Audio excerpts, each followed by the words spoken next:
Thank you very much. All right, so Yeah, we looks have like we're started. Yeah, we're rolling. So first thing, we do JRTA timing, which is from power on to the credits. So you have to input your name and then push start as part of the timing. But what's the first thing they're gonna try to do here in Bowser's Keep? Well, they've already failed to do the very first thing, which is LCC file name. Actually, Daniel just put in LCC, so we have a clear early favorite in this race. Yeah. Props to Daniel for that. But I've been like over the last 2 weeks of me playing this game, I've been asked like, is there any RNG manipulation in this run? Like, seems to be the hot new tech in RPG speedruns recently, RNG manipulation, and I keep answering only in the first 2 minutes. So like, there is a 4-pack of terrapins that you have to fight in Bowser's Keep, and you can actually manipulate how many attacks you get from them. Can range from like 0 to 6 or 7, I think. And every time a terrapin attacks you, it loses about 3 seconds. Yeah, so they'll be doing very precise movement through here, and you'll actually see them delay in the battle to pick attack or jump. And so they're looking for a specific frame of animation to push the button to then trigger 0 punches, or as few punches as possible. 1 is the one that most of us have done. There is a 0 punch manip, but it's a little tighter and it's just a different timing. So yeah, the setup is a bit slow for the 0 punch manip. I don't know if I like it. I don't know about you. Yeah, that looks like Daniel is the first one out, so LCC paying off already. It doesn't bring you just luck, it also brings you like confidence, and it just kind of blesses the run. Yeah, it doesn't bring LCC's wrath upon us.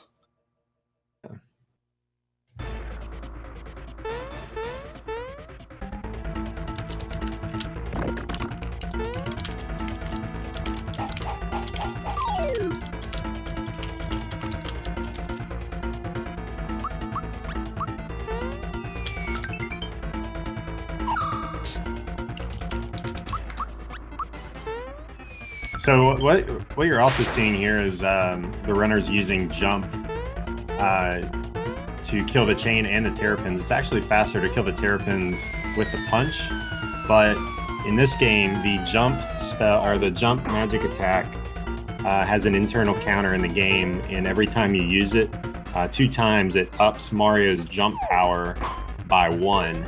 And so you'll see the jump spell get like more and more powerful as the run goes along, especially in the Crocco fight, and all the early fights will use jump. So you'll see the damage kind of go up, and you'll say, well, why is it going up? Well, that's why there's an internal counter that increments. So yeah, and for some fights, it's going to be really important because we're going to do exact kills on Meteorites and Bowyer, and I think it also matters a lot on Mallow, but I might be wrong. Yeah, some of the early fights are pretty tight. Like Pandorite is you actually kill him with exactly the amount of HP that he has, doing 3 jumps. So yeah, that little opening cutscene is kind of just the warm up. Really, the only thing you have to do is do the manip, and that's really the only time kind of variance in the first part of the run.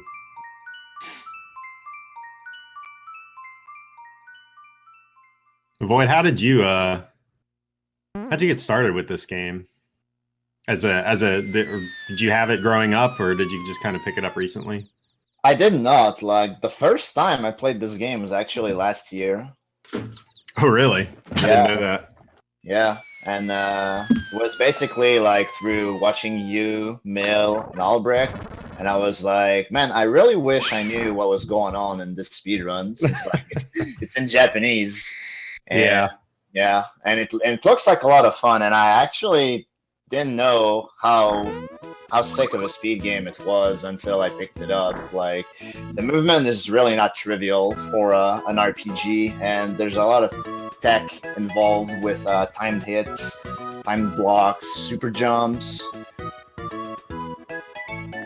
There's not a lot of menuing, but I feel like the rest more than makes up for it. Yeah, I feel like there's enough menuing to kind of give it that, to give it, like, make you appreciate other games that have very heavy menuing. Mm-hmm. And the menuing in this game is really fun, how you can, like, skip around different parts of the menu, of the equip menu. Like, you skip over, like, if you have equipping an accessory, you can only select things that are accessories. So it's, I don't know, I think it's a very deep speed game, and it's just so much fun to play. Yeah, it has a nice flow, and it's a charming game. It's really fun. Yeah. So the only things of note that have really happened so far are the Terrapin Manip, and then when they get to Mario's pad, they're just trying to not pick the tutorial, because Toad has 2 tutorials here coming up, and so you definitely want to select the second option, or you go into this side kind of mini battle with a Goomba. So hold down, don't push A immediately, and push A, and you'll get tutorial skip. Yeah. It's actually incredibly slow if you do Toad's tutorials. Yeah, it takes a long time.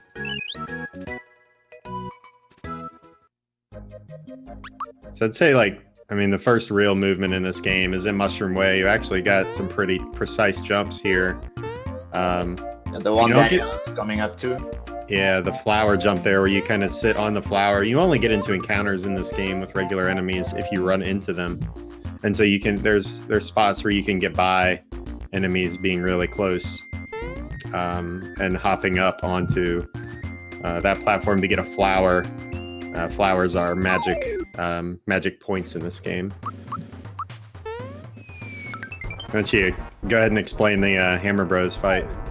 Yeah, so this fight is like fairly scripted. The only variance in it is whether or not the Hammer Bros use the attack called Hammer Time, and it has a slower animation than just the physical from them. But otherwise, what you want to do is jump on the first Hammer Bro, jump on the second one, then punch the first one, and once the first Hammer Bro dies, the second one always uses Valor Up, and that boosts both his attack and his defense, I think. I believe it's just his defense. The Vigor Up does offense. Okay, right. Yeah. So yeah, that's why you want to put some damage on the second Hammer Bro before killing the first one. Yep. So I mean, all these runners have had really good starts. They're I think the only difference is really the punches that they got in the first, or in Bowser's Keep. Now we have the first menu in the game.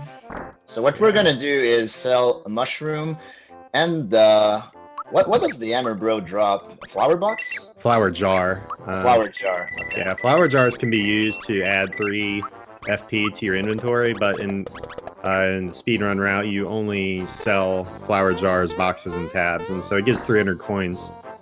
Yeah. And it's very important for this route. Yeah. So what you do with those 300 coins is you buy a bunch of honey syrups, able juices, and pick-me-ups, so that you can get through the early fights a bit easier.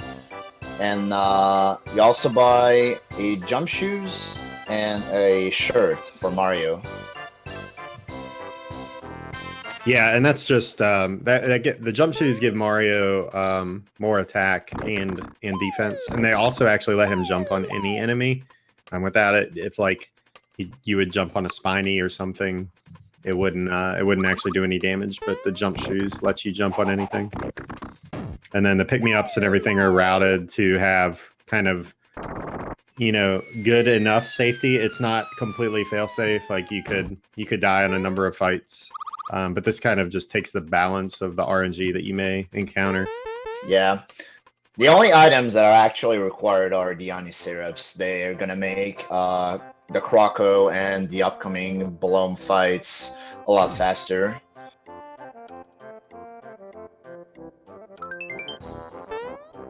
So we've done our story in Mushroom Kingdom, and now we're leaving, and we'll get our first sidekick for the run, our good buddy Shallow Mallow. I'm so happy you called him Shallow Mallow. Yeah, it's the only way to live. And looks like he's about to show up on Daniel's stream, so there he is, laying face down. So we got Daniel with a slight lead over Countdown, but Mallow is important early, but then after a certain point in the run, we don't use him anymore. So he's pretty weak when you get him, and then just the newer route, which is almost 2 years old, or is 2 years old now, kind of obsoleted Mallow from the speed run, at least the late game, and by making Peach ultra powerful. Yeah, Mallow is fine at the beginning of the game, but he gets outclassed pretty quickly. Yeah, pretty fast. Yeah, I think it's mostly because you get him at such a low level, and then you're really not fighting anything with him, or you're not fighting any extra enemies, so he just takes too long to catch up to the other characters who join at a higher level. Yeah. Yeah. So Bandit's Way is the area where we chase Crocco. Crocco stole Mallow's frog coin, and so Mario is helping Mallow get it back. So really, you're just trying to avoid all encounters in here. And these spinning flowers have known to give some runners problems. But yeah. Yeah. Ever since you've had that trouble in your PB run with those flowers and Land's End, I keep having trouble with them as well. Yeah, it's a psych out, man. This is they're tough. You kind of have to land on like the opposite way you want to face on the flat, or yeah, like when you get control of Mario. Yeah, so like if you're landing on the left edge of the flower, you're gonna face right. Yeah, that's what you want on that screen. Yep. All right, so here's our first invincibility star in the overworld. Daniel's gonna go for the flower jump, and he actually gets it. So it's a 2-frame window to land on the dog and be able to jump off of him to get that box. X also gets dog jump and pitch. Nice. We got a bunch of pros on our hands here. Yeah, so three dog jumps in this race, so that's pretty good. Mm-hmm. And so that just saves like 4 seconds later, because you can you don't need that for the route, but there's other flowers you can get, but it's just slower than getting that one. Yeah. And it also enables you to do like a marginally better strats on Crocco. Yeah, that's true. Mario will be doing all the damage in the Crocco fight by using jump, and Mallow will only be using honey syrups. So Crocco has 2 attacks he can do here. He can physical attack, which you can block. You can block all physical attacks in this game. And he can also throw a bomb, which does about half damage to Mallow and will do 24 damage to Mario, leaving him with 1 HP, and it's unblockable. Daniel getting pretty bad luck here already as Mallow goes down. So this being a race, you gotta play it safe here and pick him up, but looks like Daniel's the only one who's had anybody die. Now Char has Mallow go down, so Mallow dies immediately to having a bomb hit him. Yeah. I think Char could have let Mallow dead. It had he timed Mario's blocks properly, but since he mistimed the block, Mario goes down to a bomb. It's like really important in this fight to perfect block Crocco's physicals, because you can easily get punished by a bomb afterwards. Yeah, it looks like Pidge actually has an optimal fight here, because Mallow died after using the second honey syrup. Yep. And even though she took damage, that's the last blow to Crocco. So looks like Countdown then Pidge. And then Daniel and Char. Well, Daniel finishes the fight, but since Mallow and Mario went down for Char, it's going to be a little behind. But no big deal in the grand scheme of things. Just trying to make it out. Yeah, exactly. Yeah. All right, so coming up here, we've got Max Skip. So the runners will most likely all save, I hope. Yeah. Countdown's even got an empty slot, saving time there. Don't not save in a race. Yes, always save. Yeah.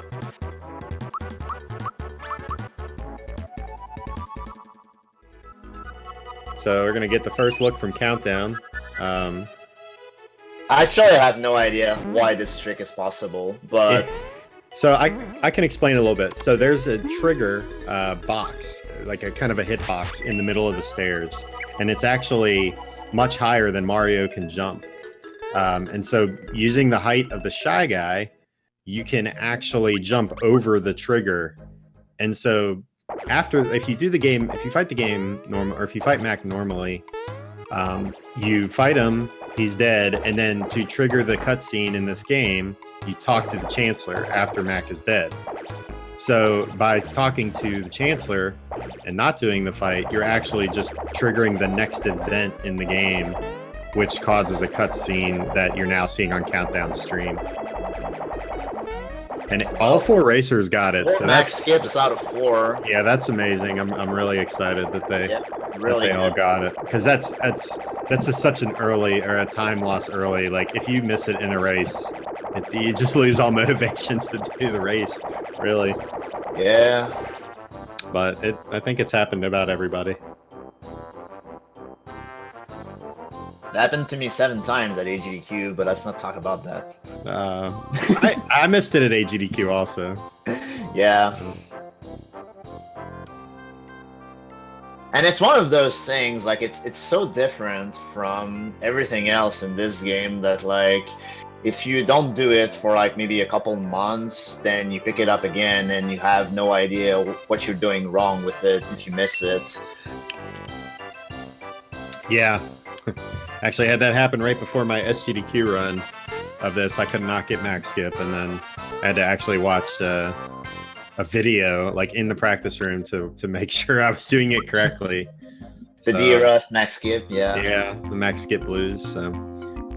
Alright, so here's the Pandorite fight. He has 300 HP. Mario's jumps do 99, 99, and 102 HP, or damage. Oh, wow. Countdown had optimal RNG, but mistimed the block, so Mario went down. Yeah, that's just going to lose him a little time, but more annoying than anything. Yeah, you really don't want Mario to die on this fight, because you lose a turn, having to pick him up again. Yeah. Daniel got good RNG as well, because he had Pandorite attack Mallow. If Pandorite attacks Mallow on his second turn, then that's what you want. The physical can kill Mario, but no big deal. It's just a small time loss.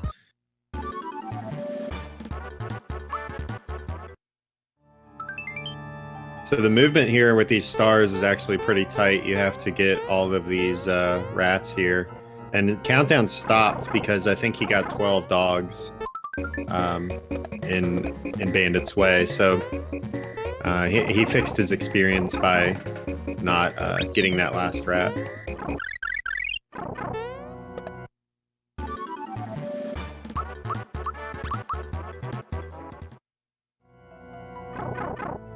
Alright, so what bad things can happen here on the Balloon fight coming up? What bad things can happen? So on turn 2, you can use an attack called Sleep Sauce, and that's exactly the attack that you don't want to see. Because if you put Mario to sleep, you basically have to wait for a balloon to attack Mario and wake him up. And if you put Mallow to sleep, you have to use Enable Juice, which loses time. And Countdown gets the Sleep Sauce on Mario. Daniel gets the Sleep Sauce on Mallow. So we get to see both. Yep, both sides of the coin.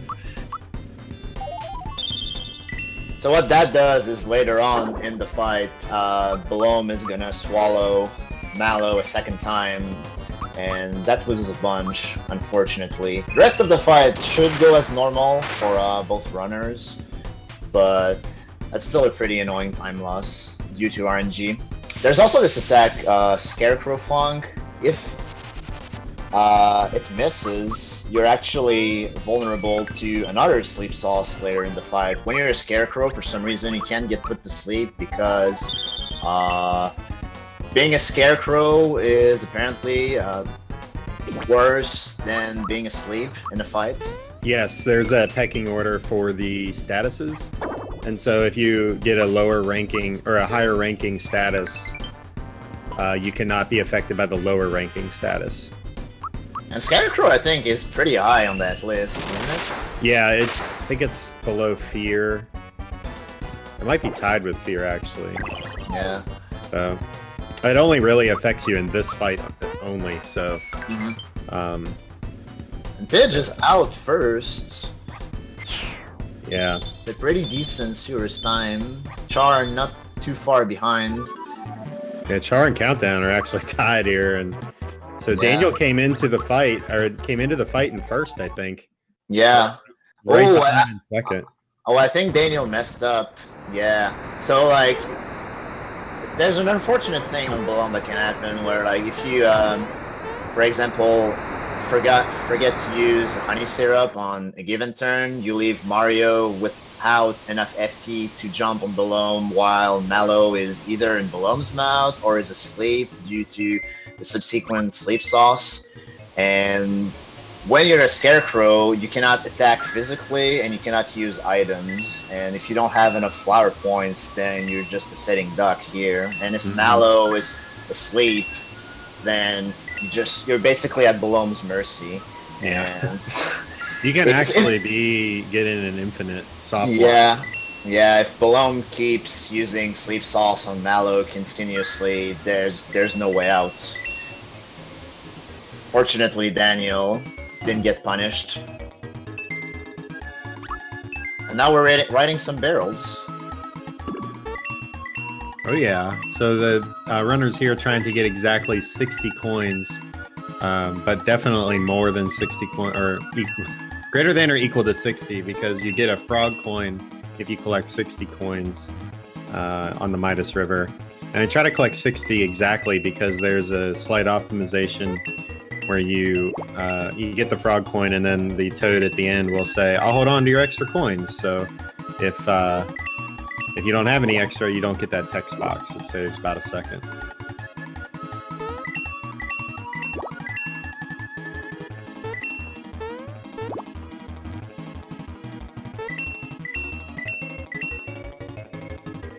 If you're bad like me, then you just grab all the coins and don't worry about maybe bumping on the fish. Yeah. Yeah, if you get hit by the fish that jump out of the water, you lose about 5 coins. So if you get hit late, it's pretty much over. Yeah.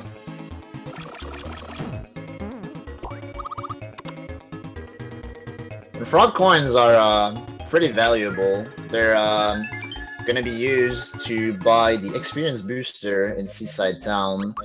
You're going to need 22 frog coins for it. And if you don't get the one in Midas River, then you're going to basically have to jump on an extra wiggler. Or you could get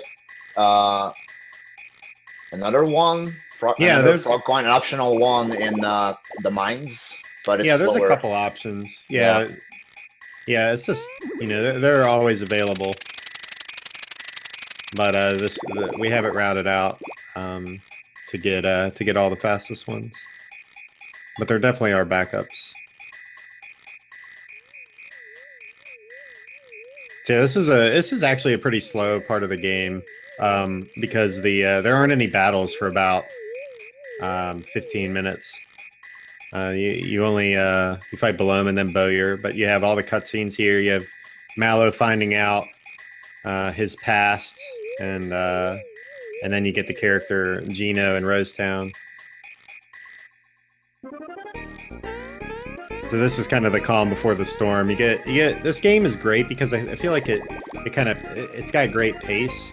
to where you're doing battles, and then there's some downtime, and then it kind of ramps up and pulls back a lot throughout the run, and it just kind of like, okay, I got through this, now I can relax for X number of minutes. Yeah.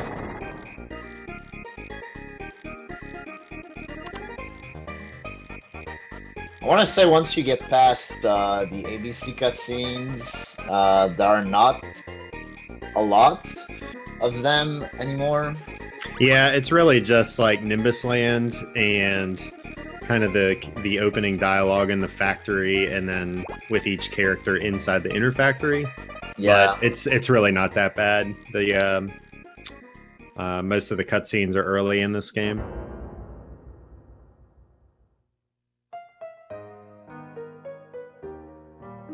So what we're gonna see after this cutscene is the runners are gonna go ahead and buy 2 froggy drinks, 2 sleepy bombs, and 1 energizer.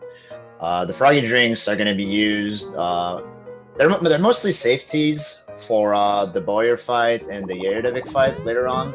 The sleepy bombs are going to be used against Johnny and against Factory Chief and Gunyoke right at the end of the game, and the Energizer again is going to be used against Bowyer. Makes the fight a lot faster. Yeah, the Energizer is pretty powerful. It boosts your attack by 50%. And so any Energizer you get, you're going to be using on Gino, because he joins the party at a much higher level than Mallow and Mario. Yeah, the froggy drinks, Bowyer, we'll talk about that when they get there, but they heal each character 30 FP, so your whole party gets 30 FP. Another kind of interesting thing in this game is that people kind of knock it for being really easy, and that like every character in your party gets experience whether they're in the active party or not, and every character gets experience even if they're dead. After every boss battle, everybody's revived to full health. Pick-me-ups will also bring characters back to full health. So I think a lot of other RPGs don't have that kind of system where it's like full auto heal after every boss and stuff. So this is kind of like, if you're like, hey, I want to play an RPG, this one's pretty easy to pick up. Yeah, this one is pretty forgiving. Yeah, and there are routes that will not, you're like, oh, I can't do super jumps, but there are routes that actually omit all the super jumps. Yeah. So it's a good gateway into the game. But I don't think anybody came into speedrunning it having even done 100 super jumps, maybe once. I mean, I never did it when I was a kid. So here in Rose, yeah, go ahead. That's definitely the hardest thing to learn about this game, but I just want to point out that like they're intimidating, yes, but like they're not as bad as they seem to be. Once you have them down, they're just rhythm. So like it takes a lot of practice at first to like get used to super jumps and whatnot, but it's almost like riding a bike afterwards, I feel like. Yeah, for sure. Just don't sneeze during super jumps. You'd be okay. Oh man, I dread the day this is gonna happen to me. Yeah. So here in the shop in Rosetown, they bought two wake up pins, which will prevent sleep, the sleep status on characters. So those will be equipped later, mostly for the knife guy, great guy, and the bunt fight, because they both have sleep abilities.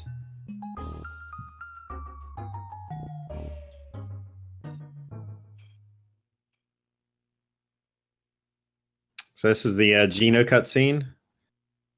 Really the only bathroom break you get in the run. There's another short one later, but about 1 minute and 10 seconds.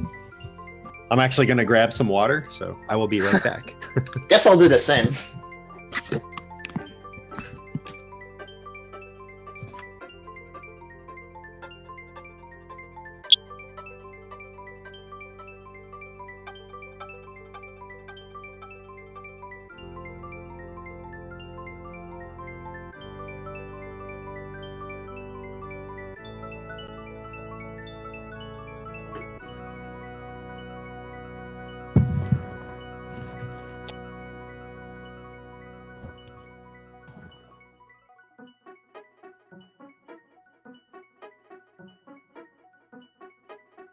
I guess we can highlight the creator of the route. Internet hero The Claude came up with the now known as the Peach chart, which the old route used to use Mallow at the end game, and now this new route with the help of the ability swap glitch, which allows you to teach other spells or spells to different characters that they wouldn't normally learn, kind of opened the door for a much easier Yaridovich fight and endgame, because you can put abilities onto Peach that Mallow and Gino would normally learn. So, and we've had a lot of recent additions to the route, thanks to X the Char, who is in this race, and we'll highlight those changes when they get there. But mostly the Claude for his efforts in this game. Really appreciative. So here's this section is probably, in my opinion, the most skill-intensive section, at least in the early game. Wiggler jumping. Depending on what you bought in Tadpole Pond, you're gonna need to do either 6 or 7 Wiggler jumps. Every time you jump on a Wiggler 10 times, you get a frog coin. And you really don't want to get into an encounter with those Wigglers. And as I say that, Countdown gets into an encounter and can't run away. Yikes, this could be really bad. Yeah, luckily he got 2 physicals. Oh, never lucky. Wow. 2 turns in a row. Oh, man. Alright, fortunately. Wigglers can use Sandstorm, and that can, like, fighting against a Wiggler can, like, go sour really quickly. Yeah, he's gonna definitely need to heal up here before the Bowyer fight. There are a lot of mushrooms just kind of laying on the ground, so he can actually just pick them up and use them. But there's 6 patterns that the Wigglers can go into. Some of them are more difficult than the others. But we have a visual cue. He's kind of staying in that corner, and you can jump when he turns his head. And then you just kind of have to react to what the Wigglers give you. And you see, you'll see the racers pick up these just random items in hidden chests. Most of them are for selling. Char's picked up a Curacola, and Pidge is about to get a red essence here, which will be used on the Bud fight. The Curacolas are pretty valuable, 200 coins each for when you sell them. So we try to have to get like 3,000 plus coins for the Seaside menu. And so everything that you get up to that point really goes into it. Even the coins that you get from Wiggler jumping goes into that. So like every time you jump into an extra Wiggler is like maybe a small additional chance of buying an extra bad mushroom, for example. Mm-hmm. So Countdown did remember to heal, so that's really good. Yeah.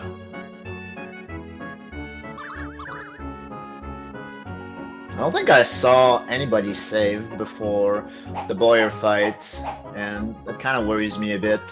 I think no, I think Pidge saved at least. Pidge saved, okay. Yeah, Daniel's still coming up to the save box here, so I put he did save. Okay, too. I put in the channel. I'm like, here's where I save for SGDQ, and I was extremely safe. So yeah. You don't want to take a game over and lose 20 minutes. This fight especially. This fight does have an outside chance of just owning you. Gino's really the only one who's going to do damage at a certain point in the run or in the battle. So we'll be able to see what Char gets first. Excuse me, Pidge. She is in the lead, and Char right behind. So this battle is really interesting because Bowyer has the ability to lock out a button for use during the battle, and it's based on your inputs. So there's another internal counter in the game where Bowyer will lock a button based on a point system. So if you use A it goes up 4 points. If you use Y, it goes up 2 points. If you use X or B, it goes up 0 points. And then it will lock a button based on that counter. So and it adds up the 6 actions you use with all the characters, or however many actions there are between Bowyer's attack phases.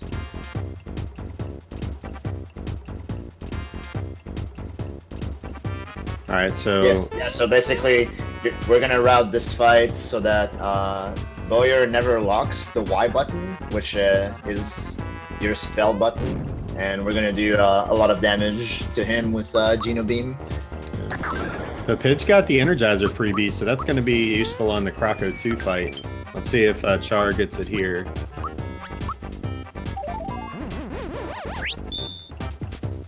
Char does not get it, so we'll be able to see the difference in the Crocco fights once we get there. Yeah. Crocco can definitely be a jerk, so having the Energizer actually makes a huge difference. Yeah. You saw the Char just attack with Mallow there to do 2 damage, and that is actually needed for him to lock the A button. You don't want Bowyer to lock the Y button because you're using Geno Beam to do most of your damage output. Mallow dying here is actually fine. It's optimal. It's a little scary because let's just see which attack happens for Char. He uses Bolt, so this is like, yeah, bolting Geno is not good at all because now it opens the door for a double lightning orb on Geno, which can kill. Mario will heal Geno. Yeah. The problem is Bolt does a lot more damage than lightning orb. Yeah. So, a mushroom doesn't bring Geno to full HP. It brings him back to 42, and a lightning orb does 21. It does, so you can get double orb. So it's a small chance. So we'll see how it plays out here. Yeah, but you're going in hard on every runner here, getting Bolt across the board.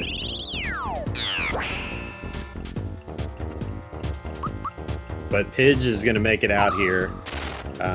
She makes it to the last phase. If Mario's still alive, you can actually jump with Mario instead of using extra Geno beams.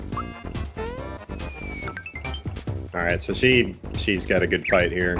Yeah, she'll be good. And Char got good luck here, getting a physical attack on Mario, so Geno will not die for him either.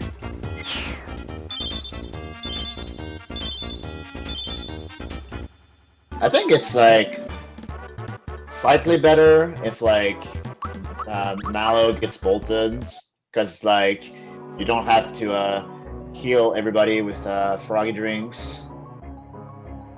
Right. If you use a static E on the first turn, you need to use a froggy drink because he can also use it on the second turn. And so if you don't, it could be a complete party wipe.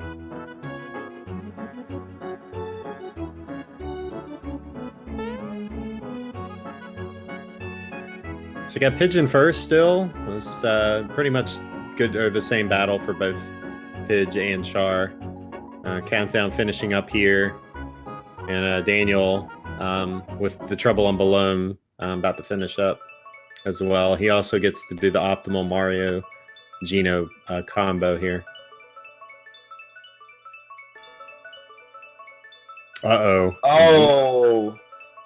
So Geno goes down. And so this is not good. This is not good, but he's attacking here so that he can revive Geno, and actually gets lucky and gets a okay. And I don't know what to do here. I mean, he just kind of like, well, that's bad. But looks like he's going to finish up here. Yeah, he's gonna get out.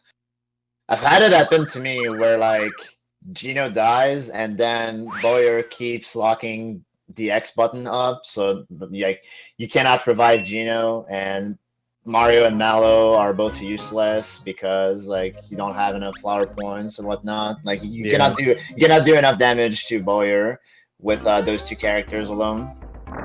Yeah, the fight's pretty much it's pretty tight, so let's see who has the better menu here. Since they're exactly tied. Oh my goodness, this menuing. Oh! Oh, the tie. So it's really fun when you see two runners of similar skill play this game because you'll be able to see that multiple times through the run. Just kind of who has the slight edge over the other in these little parts of the game. So this is really entertaining. And so what they bought here, mostly a bunch of weapons for the 3 characters that they have currently, but they also bought work bands. And can you explain what work bands do? Yeah, sure. So work pants are actually extremely overpowered. They don't provide a whole lot of defense, but they actually raise your magic attack and your regular attack, as well as your speed. So we'll be using work pants until the final battle. It's funny that you buy an armor in the, like the 5th area of the game, and you're using that in the final battle. But the value of the attack up is too hard to pass up.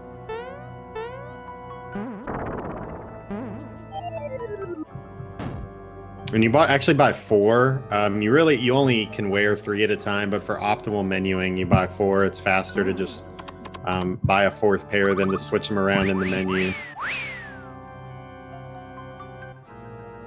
Yeah, and the 4th pair, we're gonna give it to Bowser once we acquire him in Booster's Tower, but you don't really need a 5th pair since shortly after Booster's Tower, Mallow is not going to be used in the run anymore.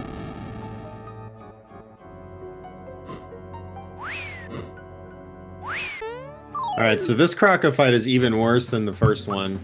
Crocco has a 2/3 chance to throw a bomb and a 1/3 chance to do a physical. Bombs will kill Mallow and Mario. And so if you have to pick them up, that just wastes so much time. Char gets a physical, which is awesome. Pidge gets the Energizer freebie again. Which is good because Mario goes down, so she's gonna have an option here and see what she does. She's just gonna attack because the Energizer gets another bomb though. The Energizer will cancel one person, kind of like balance it out. Solo Gino is just fine. As long as you can block, like Solo Gino, I think can technically be faster, depending on attacks. But getting both of the Energizer freebies is really nice for her. Yeah, unfortunately, she got the Energizer on that fight. Otherwise, like, you can just see how bad it would have been with 2 characters down going into the second phase of this fight. Because once you do a certain amount of damage to Crocco, he takes your items. So for the second phase, you cannot use any items. So if your characters are down, you cannot pick them up, etc. Yeah, luckily Gino is really strong and can't and won't die. So for Crocco can drop a flower box, which can be sold for coins. Char does not get it. It's a 25% chance. And Pidge does not get it either, so never lucky. Well, we're bound to see one from the other 2 players. At least I would expect so. Otherwise, the odds are not. The odds are not right. Otherwise, they're not correct. That's right. Yeah. It should be 104. But yeah, you can have a really good run going, and then you will not be able to. Or you could just lose tons of time in the mines and have nothing. It has nothing to do with what you actually did. Yeah. And I saw Daniel actually got the Energizer freebie on Crocco as well, so a couple freebies. This overworld star is very important to get the Sparky here that appears. It's RNG whether it appears or not. You can just run to the next room and get a bomb.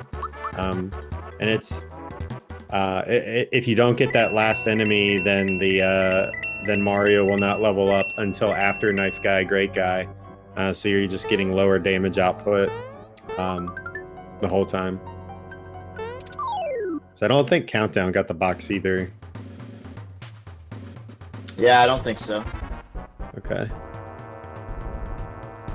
Alright, go ahead. Why don't you explain the Punchinello fight? Okay, so Punchinello can either use a physical attack or he can use Sandstorm. But the odds of you using Sandstorm are pretty low. I think it's like 1 in 6, maybe. It's actually 1 in 7. I looked into the code, and he has another option he can do. So okay, so yeah, it's 1 in 7, but for some reason it happens every single run. And if you get Sandstorm in that fight, it's actually pretty terrible. Oh, and X is gonna taste it apparently. Yeah. No misses. So we get our first showing of the fear status, which halves the damage you do and doubles the damage you take. So yeah, fear is not what you want. no, not at all. So he's gonna have to, unfortunately, take a turn off and use able juices to refresh his party, so that his damage output on Punchino becomes normal again. I'm not sure what happened to Countdown. Cause Yeah, I don't know either. I didn't see it. Maybe did he fall off or something because he ran out. His star ran out. Yeah. I'm not sure. Maybe the chat can post what happened. I just missed it, but.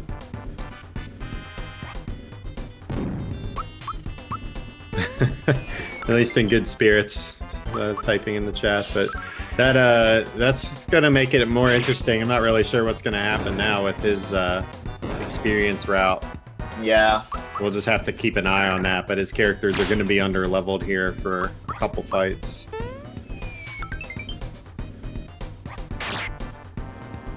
So we have Pidge in the lead here, mostly because I guess she didn't get Sandstorm. Char makes it out of the fight, so... Sandstorm, and she also had the Energizer freebie from Crocco too, so... Yeah. Yep. Pidge is a pretty solid run going. I mean, low 47. Yeah, that's a pretty good time. Yeah, both really good. Especially the mines section. Like, both the Crocco and the Punchinello fight in the mines are... pretty RNG heavy. You can lose a ton of time, like said earlier, to stuff that is completely out of your control. So like being able to get out of the mines on a decent pace is like, it's always a sigh of relief. As Daniel gets Sandstormed as well.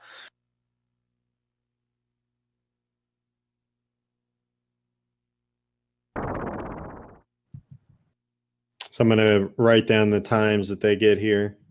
So yeah, good idea. Yeah, I got Char at plus 22 seconds behind Pidge. 47.06 for Pidge. 28. 28, yeah.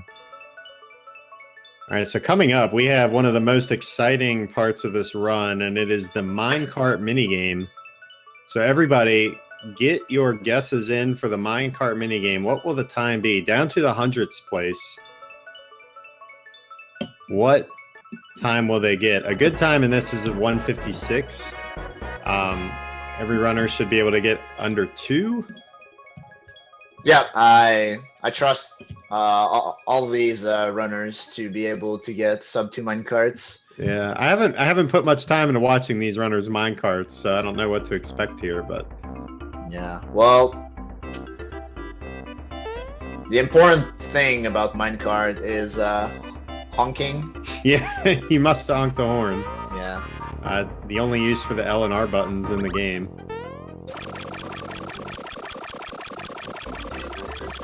But yeah, who has it all? Who wants to put it all down on the line? Oh my god, never mind. We need pie. We need yeah. It's been too long since he said it. I like completely forgot. Yeah. Who wants to put it all on the line? If I can get a sub 2 in the minecart to lay down a fresh sub. Yep. Fresh sub to twitch.tv/speedgaming. If all those runners get a sub 2 minecart, there we go. There it is. The redemption. Good teamwork, Lack. Yeah. So the route here through the mines is to just really get as many mushrooms as possible, and then we have it laid out to where you can use them like right before you go around a turn, which is kind of unintuitive. but you don't like build up your speed. So the reason you crash is you're just going too fast around the corner.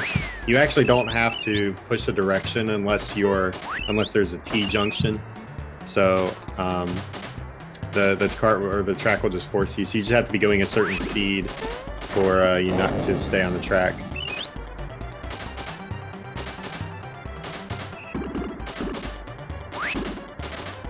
So you want to get under 140 here after the second mode 7 section. I think Pidge should get it.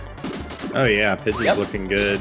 Easy. 139, yeah. Yeah. So potential for 157 here.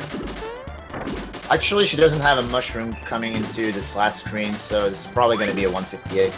Yeah.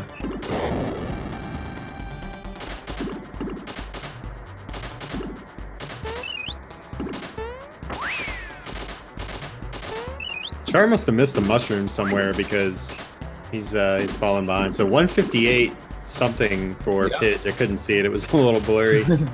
But that's a really solid minecart time. Yeah, absolutely. I think Char had a couple crashes. Yeah. And like Lax said just a bit ago, taking the turns, like you can use a mushroom and take a turn like early than you're supposed to, but like if you're too early, then you're gonna crash and you're gonna waste a mushroom, which might have been what happened to Char. It's like it's like the double whammy. You crash and you waste a mushroom. So you've got about 2 minutes separating Pidge and Daniel right now. So she's got a bit of a lead over the other runners, but literally anything can happen in this. There's a lot of swing points remaining in the run, so. Oh yeah.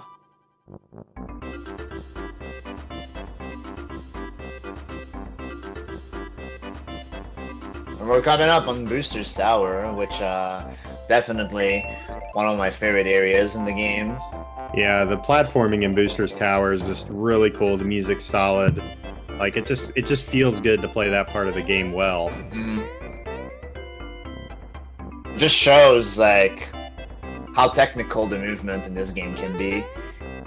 Even though in the grand scheme of things, if you want to get like maybe a sub 3 time or maybe even a sub pi time, it's not like a top priority to have like insane movement, but like once you want to go for top tier times, it starts adding up like really quickly. Like a sub 2 minecart will like give you a few extra seconds, and not getting into any encounters is also like really important and goes a long way.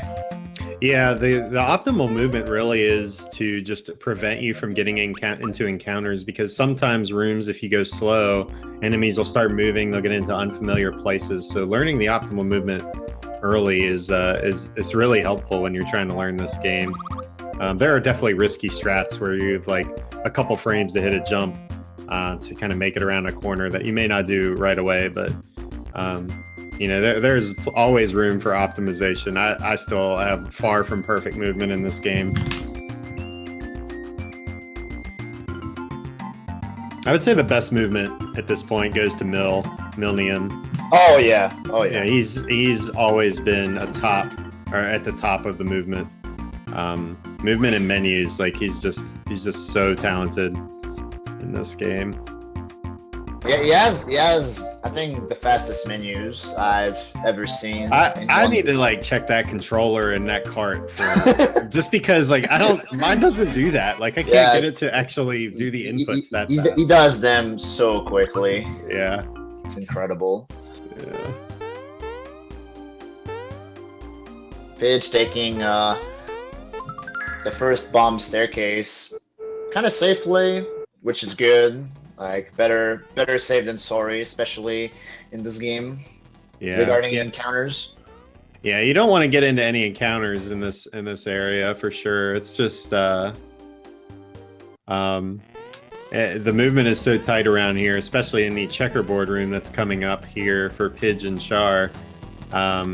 There are tiles on the floor which will trigger battles if you step on the wrong ones. And those battles, you cannot run away from them. That's correct. They do give you extra experience, and it won't mess up your route, but it could produce pauses later in the game during stars. Mm-hmm. So Pidge makes it through, no problem. It's about 25 seconds per bomb, so you definitely don't want to hit any. And then you have to heal up later as well. It's very fortunate that there's a hidden mushroom in one of the final rooms of the tower. Yeah, for sure. And Chara's a good one as well. Yep. So what you're gonna see Pidge do here is get on top of the first chest and collect the hidden chest, which contains a goodie bag, and the goodie bag is just gonna be sold for a ton of extra money in Seaside Town.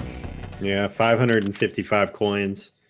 The goodie bag can be used in battle, and it will actually give you a coin towards the when you win the battle. But that's not what it's for.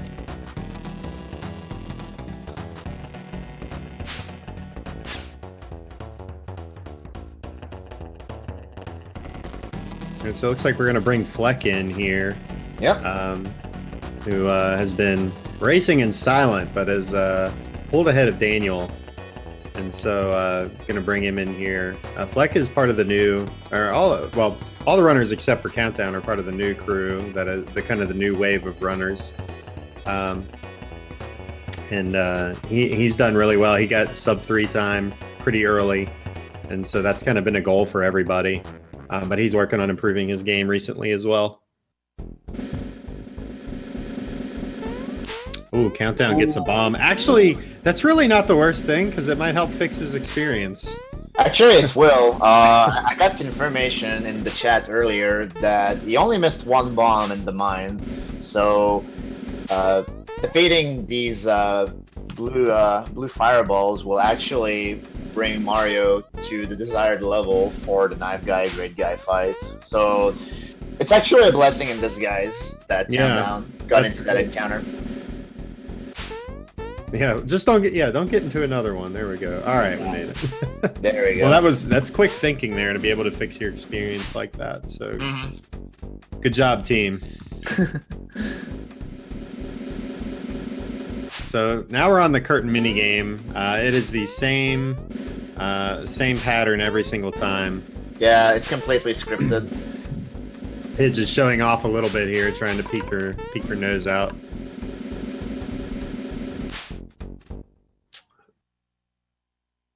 But if you complete the minigame successfully, or even fail once, you get the amulet. If you fail 3 times, or is it 2 or 3? I don't even remember. It's I think you have to fail it 3 times. Okay. Yeah, 3 times. If you fail it 3 times, you have to fight Booster and his Sniffits, and pretty much rolls over you with his string. Yeah. Yeah, and you don't get the amulet either, so it's like it's pretty much run over. You don't want to fight him. Yeah, although like to fail the curtain minigame 3 times is I would say it's harder than winning it once. Yeah, there's really no reason to fail it. So, all right, so now we've got Knife Guy, Great Guy here. And we're going to see Bowser for the first time in the party, and he's going to use Terrorize, which can inflict fear on bosses.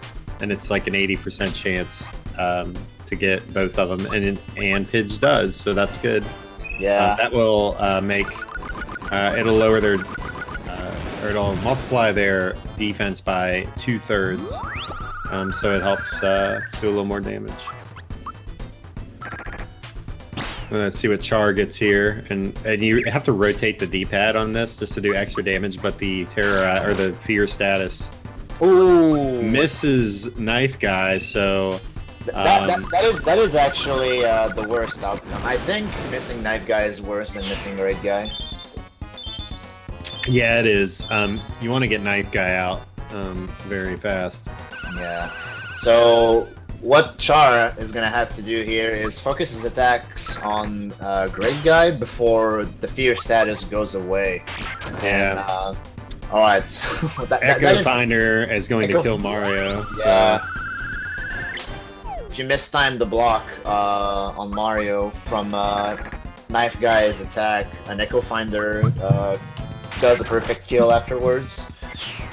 Which is really unfortunate, but ooh, they're able to attack. Yeah, if you don't get kill them before this second phase, they can do much stronger attacks. You're not really ever in danger of dying unless you just can't block anything. Yeah. So Char having to take a little extra time here, but is going to recover.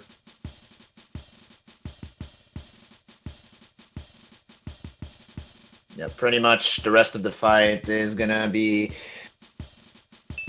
a bunch of attacks on Knife Guy and Fire Orb from Mario. Fire Orb does a lot of damage on Knife Guy, which is why it's like so important that you can inflict fear on him, because you can kill him in 2 turns. So Pidge is actually on Booster Hill, and we forgot to mention that we need everybody to call their shot and say how many flowers Pidge will get on Booster Hill. We'll do this for all the runners, but 16 is the most you can get. We need about 8 for the route. So let's see how many she gets.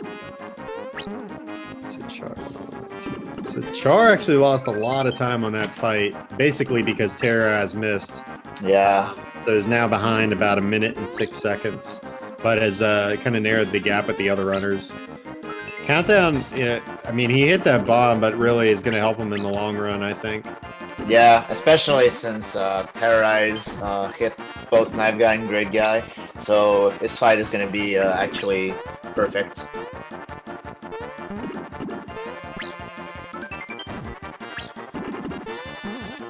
Yeah, Fleck is actually ahead of Countdown here as well, so this is shaping up to be good.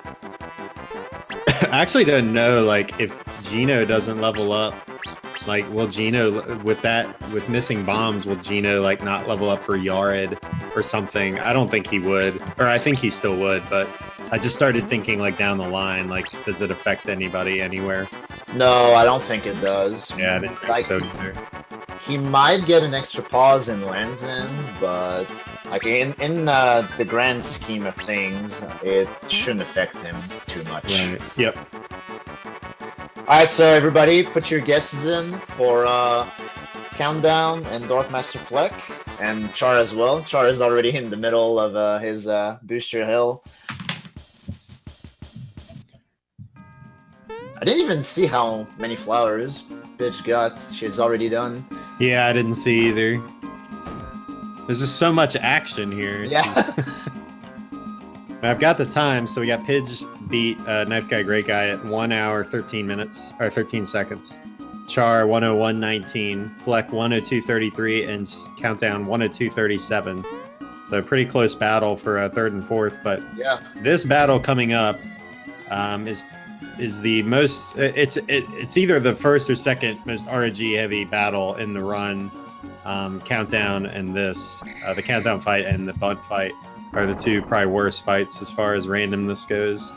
Mm-hmm. So these runners will hope to get physical attacks everywhere. Bunt can use. I'm actually going to pull up the list of things Bunt can use, but like Sandstorm inflicts fear on the entire party. There's Diamond Saw, which is an extremely powerful attack.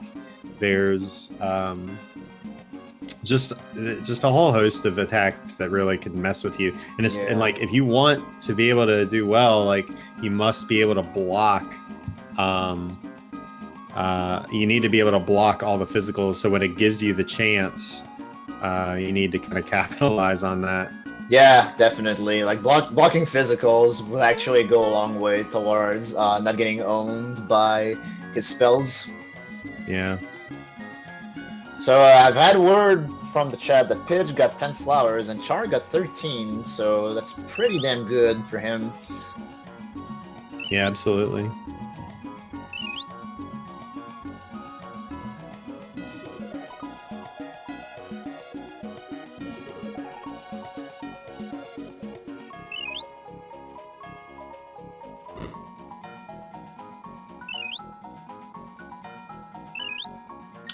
Char saving before countdown, not countdown, but bunt. Yeah, you definitely want to save. I mean, you can lose the bunt fight, especially because these runners have had to use extra items early on. Char especially. I don't know how many pick-me-ups he has left.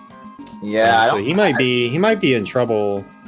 I'm not sure. We'll just have to see. But you know, using your items early in an RTA setting, if you're having to pick up players on every battle, you're probably going to reset anyway.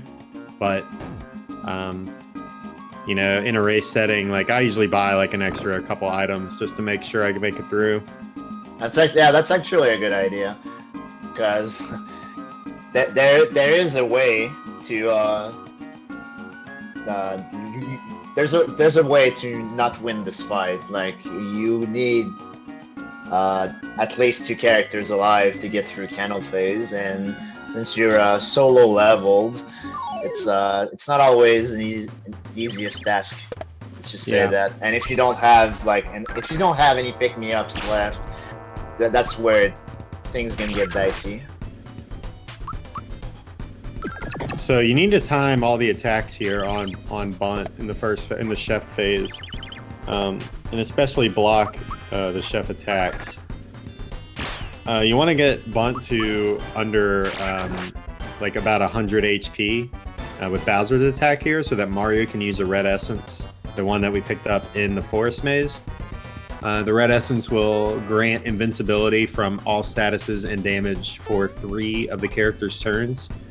And so using that here, Pidge actually freebied the Energizer on a bunch of Nullo fight. I just saw it in the inventory. Wow, funny. But it's very useful because Mario only has 40 HP and things can own him pretty fast. So you want to trigger the candle phase of Bunt with Geno so that you get 2 extra turns before Bunt gets to go. And every attack you do on Bunt will blow out one of the candles. So we're going to get the first look at the fight here on Pidge's screen in the bottom right. And so you don't have to time attacks. You actually don't even have to land an attack. You don't even have to, like, it can miss and will still count and blow a candle out. Learned that last week, I think, watching your stream, Void. Yep. I've never seen that before. It actually happened to me. Oh wow, 2 physicals on Mario from Pidge. This is actually perfect so far. Perfect fight so far. Could have set the controller down on that one. Yep. But I mean, that's 3 in a row, and then Lullaby. This is a perfect Bunt fight so far for Pidge. Yep, this is a really good cake. Yeah. Char does not get the freebie on the red essence either, so we have to monitor him. Hopefully, get some good luck here in the candle phase. Pidge gets Sandstorm right as the raspberry phase begins, but it's definitely not a big deal. Like, getting out of candle phase with all 3 of your characters alive is a pretty big deal. Yeah, Mario will not die in the candle phase. Geno is the one who dies the most, and Pidge just getting great luck here. Only 1 attack that really slowed her down. Yep. She'll be heading out of this pretty fast. But Geno dying in the candle phase is pretty much worst case scenario. Or it's the most common thing to happen that will trip you up. Bowser dying is pretty much game over. But so Drain Beam plus physical from Char, which is a decent start. Yeah, that's good. Drain Beam does 29 damage to Geno, and he has 59. So if you get double Drain Beam, he will die if you did not block a chef attack. So that's why it's very important. Yeah. But he looks like he's got he's gonna have a good cake as well, which is good. I was kind of worried there with his item use early. Yeah. Well, definitely a good call on him to save beforehand. And there's the double Drain Beam. Gina's gonna have 1 HP. So that's why it's important, everybody. Learn how to block.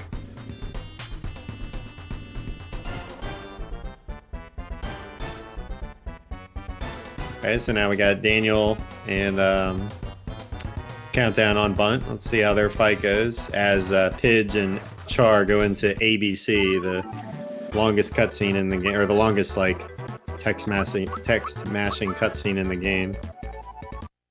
So Pidge gets 109.57 bunt, which is this is a really good time. Yes. Yeah. She could definitely PB with this bunt time. All right, so Daniel goes into the raspberry phase with Gino down, but looks to be okay. Countdown has, I guess Gino died. Well, here comes Diamond Saw for hits Gino. Gino again. 1 HP. That's fine. So he'll make it out of candle phase as well. All right, so it looks like all the runners are going to be okay.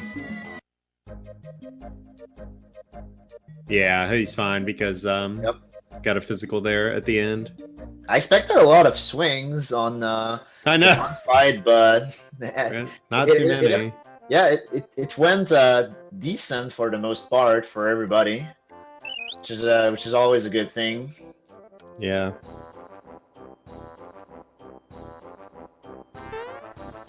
So ones across the board for Char, 111.11 punt time. So we've got about a 1 minute and 14-second difference between first and second right now. But third and fourth is really close. So we got Daniel back up on the stream as well.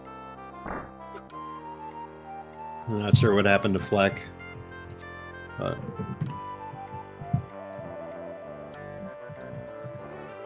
everybody getting past bunt is really good. So not very many scary fights as far as dying goes, or is concerned, for quite a while, probably until Countdown, I guess. Yeah, either Countdown or Czar Dragon. Yeah, I guess Czar. I never really think like, oh, I'm gonna game over here, but yeah, there's no risk of game overing to Czar, but like I've watched Mill lose like his last 4 really good runs to the Gatekeeper Czar Dragon. So yeah. They pass the gatekeeper duty around the Mushroom Kingdom a lot in this game.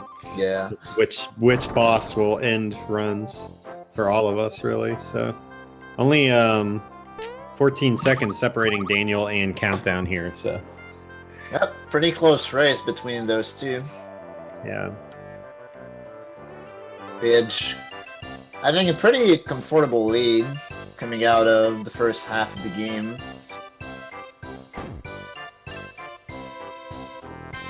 Yeah, really, really solid run.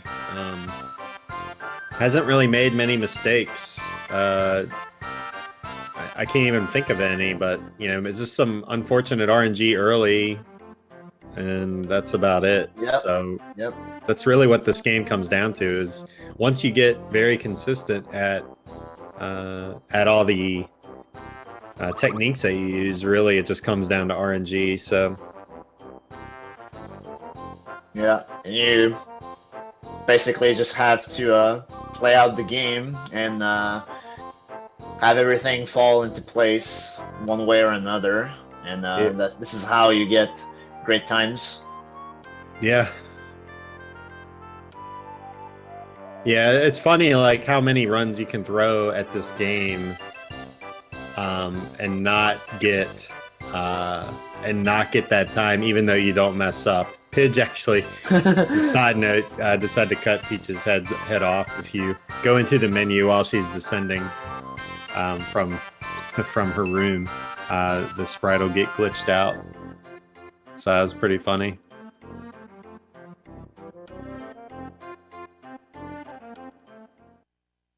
Yeah, there's like everything in this. It's so funny. Like every single thing in this game, like every attack, every freebie, like every kind of misstep you do in the game will just cost you like so much amount of time. And really, you just try to minimize every time loss possible. Yeah. And there's just some fights that like you're like, all right, I've done everything I can up to this point, and then that one attack that the boss picks just kind of ends your run or your chances of PBing. Yeah, and you get destroyed. Hence why I mentioned earlier that like once you reach a certain level, movement becomes such an important part, because at one point you just cannot afford to lose time to bad movement, because you already expect to lose like X amount of time to maybe bad boss patterns, so like you really want to minimize that as much as possible. So we have a question in chat. How much time does pretty good RNG save over pretty bad RNG? I would say each fight is, it's on the order of seconds. It's maybe like 30 seconds per fight. A couple fights are minutes, could be minutes. But you're looking at like 15 to 20 seconds for bad RNG, and it just adds up over the run. But yeah, I mean, just random attacks that are chosen can lose time. Making a mistake will like raise the odds of having bad luck in a lot of cases as well. So that's why you really want to minimize your own mistakes. And yeah, like the big ones, like Bunt, we just saw on stream. Countdown, which is coming up, is actually the first boss you encounter in the factory, and like potentially Czar Dragon, like we mentioned, are I want to say the three big instances of RNG that can lose you like upwards of a minute and like a minute 30 or something along the lines. Like every other boss, I want to say it's pretty rare that you can lose more than 30 seconds to bad luck. Yeah. So now we're coming up here. Pidge is grabbing the 4th star at Star Hill. That's this movement and not get. This is one of the places where optimal movement will save you. Just because there's enemies running around, and if you're not really sure what to expect, you may get tagged by one of these bandits. But coming up here, we've got we got 2 really important menus. One is buying the experience booster and not buying the Sia or earlier times, because you'll lose many minutes to not having the experience booster. And then the Seaside menu, where you sell all your items, unnecessary items, and equips and purchase bombs that'll be used up until the final battle. So it's this is very important. So this is this is probably the most impressive menu in the game. Watching top skill players do this is always really entertaining. Yeah. We did have menu races in the SGDQ practice room. Oh yeah, I remember that. That was so much fun. We just get to the menu and just practice, do little mini races. It was great. All right, so here we go. Pidge is going to do the menu. One thing to note about this game is that you cannot go over 999 coins. And so if you oversell, you actually lose the item and don't get any coins. So gonna try to be somewhat careful. Yeah, you don't want to sell the rock candy. Yeah, there's a couple things. It's like no whammies. Yeah. You sell the wrong item, like you could be in a lot of trouble. And I mean, we're talking about seconds here, like, seconds versus losing the run. Yeah, like I see Pidge is trying to be really cautious with her menuing right here. Like she actually like took it's slow sifting through the equipment. Yeah. And I think she actually kept the Energizer. I saw that. Yeah. I'm not sure why. Isn't there a strat for Axem Rangers where you can use the Energizer? I've heard about that one. There is. I think it's been obsoleted by the new tech. But yeah, there was a strat for the Energizer. So. Yeah. All right, she is doing the first ability swap glitch on this star. How to do that is you open the menu while you're grabbing a star, and then you switch characters. And so basically when you get the star, it locks in characters to their slots for what powers they'll learn, if they learn any. And so you can actually teach In this case, you teach Shocker to Peach, which is extremely powerful on the Yarid fight because he's weak to Thunder. And this is where Mallow is now useless and will not be used in the run anymore. Not be seen again. Yeah. So saving before the sea stars is a good idea in a race, because if you fall off the ledge or something, you're not going to get that last star. Yeah. It's actually not the worst if you missed an enemy, because you can just go into the fight, use a firebomb, and that will fix your experience. Is if you miss more than one enemy that it starts going off the rails. Yeah, for sure. Fortunately for Char, it went well. Countdown also opting to save.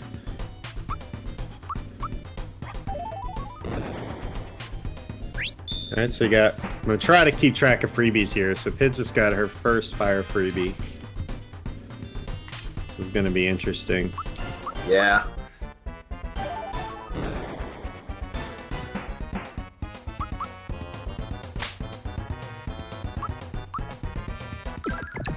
But this fight's actually really tough casually, because the tentacles will like pull your characters up and then inflict fear status on them and drop them back into your party, so it gets pretty annoying.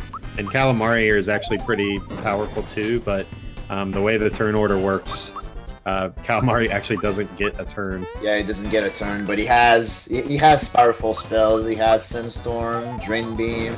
Like he can be really annoying if like for some reason something goes wrong in this part of the fight. Yep. And so we got one fire freebie for Pidge, and the freebie, if you've never seen this game, is if you use an item, you have a percentage chance to get a freebie, which lets you it just retain the item in your inventory. And on bombs, it's especially useful because every time you freebie an item, you can use it in a later fight to save time. So the bombs are routed out to where you can always win no matter what, but we have different strats for every number of freebies. Yeah, freebies later on in the run can save a lot of time.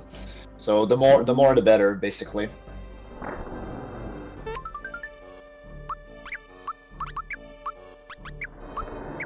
So we've got Bowser using the bombs here because Gino boosted them, and so boosting also it raises your bomb output, which is kind of cool. I don't think X, the Char, got any freebies. I did not see any, no. Yeah.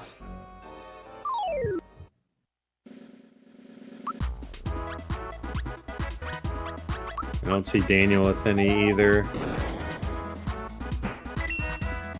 So you have to find the frame, you know?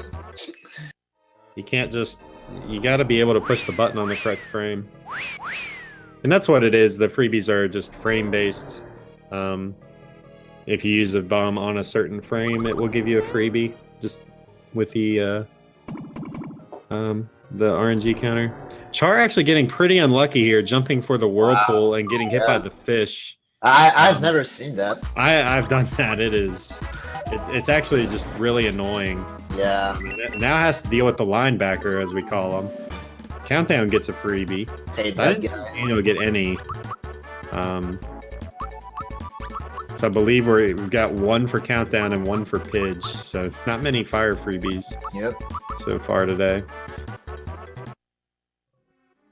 All right, Pidge is coming up on the Johnny fight, which is the most optimal place to do the 100 super jumps required for the super suit. The super suit is just ridiculous armor, OP armor that any character can wear. And it's you get it in Monster Town. And it makes the speed run of this game so much faster. I think you save 25 minutes by having it's like over 20 minutes. So yeah. The damage number you're going to be looking for on everybody's screen is 866. So takes about 75 seconds to do the 100 jumps. So hopefully, I know in every race or marathon setting, I'm always super nervous when I get here and do these jumps. I mean, my heart's pounding out of my chest in every in every one of these runs. Because you know the run is real once you get past Johnny, and once you get the 866. But it can be a pretty scary wall to get through. Yeah. If you don't get the super jumps on Johnny and you end up killing him, like if you do enough jumps so that it dies from them without getting 100, you can do, you have another opportunity to do them on your rematch against Mallow. And as I say that, Pidge unfortunately drops, I think it might have been like around 70. Yeah, it was around 70, so luckily she has another try, but yeah. All those jumps were basically done for nothing. Yeah, it doesn't do anything because, well, I mean, other than the damage output, because he uses this Get Tough spell, which will raise his defense, but other than that, like, yeah, it's pretty much just lost time now. Mm-hmm. So we've got both Char and we're gonna have Daniel on super jumps too. So just take a photo of this. This is yeah, it's gonna be pretty cool. So because Johnny used Get Tough and Pidge is also going for 100 jumps again, the number you want to see is 433 as opposed to 866. Yep. So Daniel opting to use a firebomb here on Johnny. Okay. So Daniel actually playing with fire, actually, no pun intended. But if he drops, it's actually like I don't want to say his run is over, but like his experience is going to be all messed up. If you drop on Johnny after you use a firebomb, you go 1v1, and maybe I should just stop talking. I'm like testing those players. So he actually didn't do enough damage to trigger the one-on-one. So he has one more chance here to do it. Okay, fortunately. Uchar also dropped. Yeah, so this is getting interesting here. So we got 127.16 for Pidge. So this is this is one of the parts where we said it could swing. Yeah. If you don't get the jumps.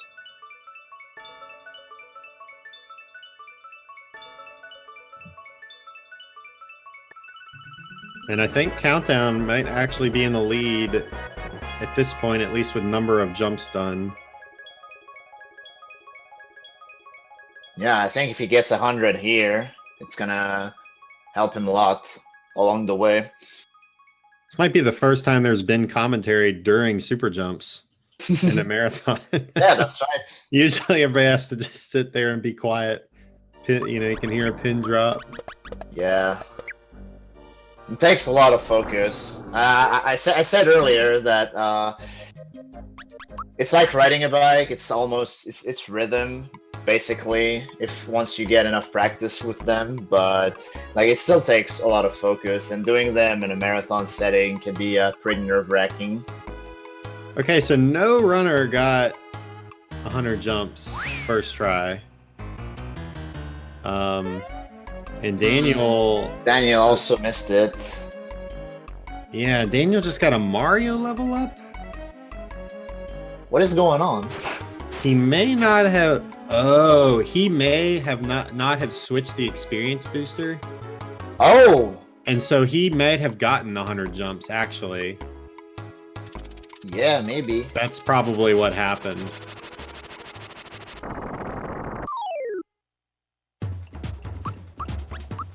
Well then. Well, Johnny's dead, so that's good. That is a fact. Oh, we missed the star slab. Okay, we missed the last one. We forgot about that. All right. So yeah, I mean, he could have done 100 jumps for all we know, but yeah, maybe I guess he did though. Interesting. Yeah. So okay, well now we're on the Yarid fight. You get to see Shocker from Peach, which is that strong lightning attack, and you want to see the number 243. That's Timing Shocker is pretty interesting. It's a 6-frame window, but it's based on an audio cue, so it can be pretty tricky to like not drop a shocker. Yeah. And you want to do 4 perfectly timed shockers on this fight.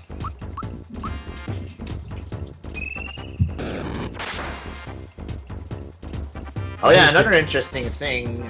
Sorry, go ahead. No, I was just saying I don't think Pidge has previewed any bombs other than the first one. So it's just something to keep an eye on. Yeah. But yeah, what I was going to say is Peach. Daniel doesn't have Peach at level 11, so his Yaridovich fight is going to be pretty interesting. Yeah, he's going to have to use an extra bomb here to finish the fight. Pidge is in the Mirage mode. If you do the fight optimally, you won't get into Mirage mode. Or if Gina doesn't die, which you can't really help. Yeah. If you mistime a shocker, the backup is to just jump on Yaridovich with Mario. And an interesting thing in this fight is even if Yaridovich goes into Mirage mode, if you use an attack with the cursor, like the cursor will automatically select the real Yaridovich, so you don't have to worry about gambling. Yeah, that is really helpful. Imagine if it didn't, if it was a 50-50 shot. Yeah. That would just be so annoying.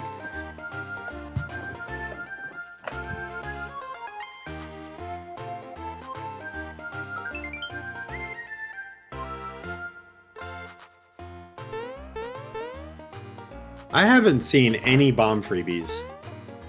I've been looking for them, and I just don't see any. This is it's pretty bad. I think Countdown actually has a couple fire freebies. He had 3 in his inventory still. Yeah, I guess he has 1. He got 2 against King Calamari. Oh, okay, cool.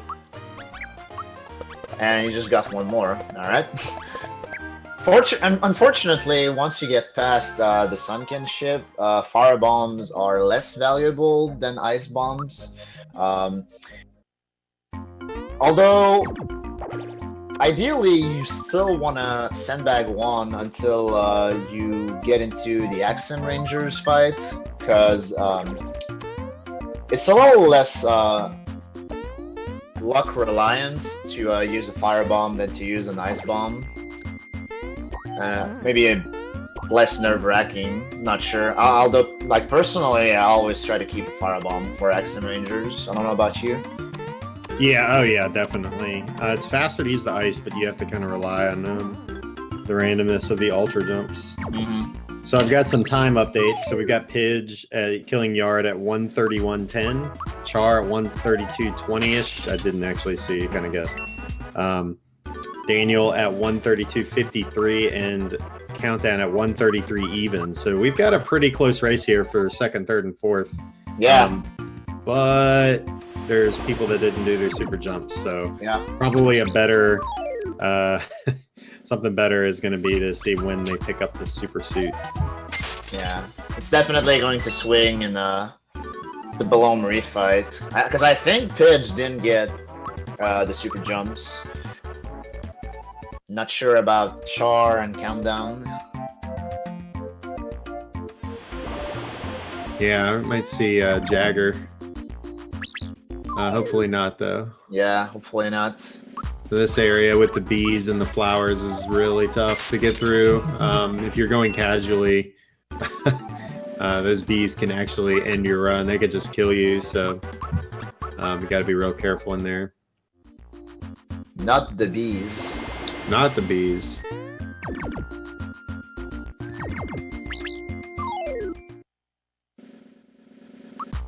So the Armor Dance fight, pretty simple. Just chuck an ice bomb and they go down. But that's where you actually want to see some ice bomb freebies. Ideally, you want 2 ice bomb freebies so you can skip super jumping on Zar Dragon later on. They're not necessary, but they save a lot of time. Yeah. It saves time and it makes it easier. So, like, not having the super jump, like you said, just kind of alleviates some difficulty later. Ooh, and Pidge went for the new Land's End star, but she missed the last gecko. It's not gonna matter in the long run. No. It will not. But still pretty interesting to see her try this new tech out. Shoutouts to Alanim. I think he's the one who figured out how to eliminate the spas in Land's End. Yeah, and it saves time overall and makes some later fights possible. I haven't even tried the new tech yet. I'm excited to. Yeah, it's good. I've completed 2 runs with all the new strats, and it's real. Definitely pretty exciting to skip the Ultra Hammer. Yeah, it would just feel weird at this point, but... Yeah.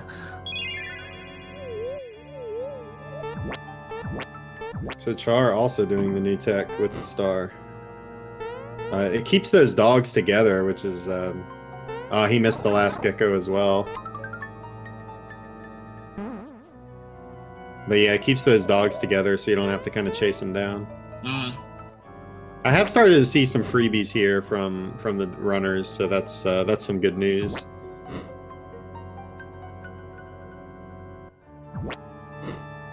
So Belome is not accepting visitors past his bedtime, so if you get that message, you unfortunately have to reload the room and waste seconds every time. But the earlier the better. Pidge got it 3rd try.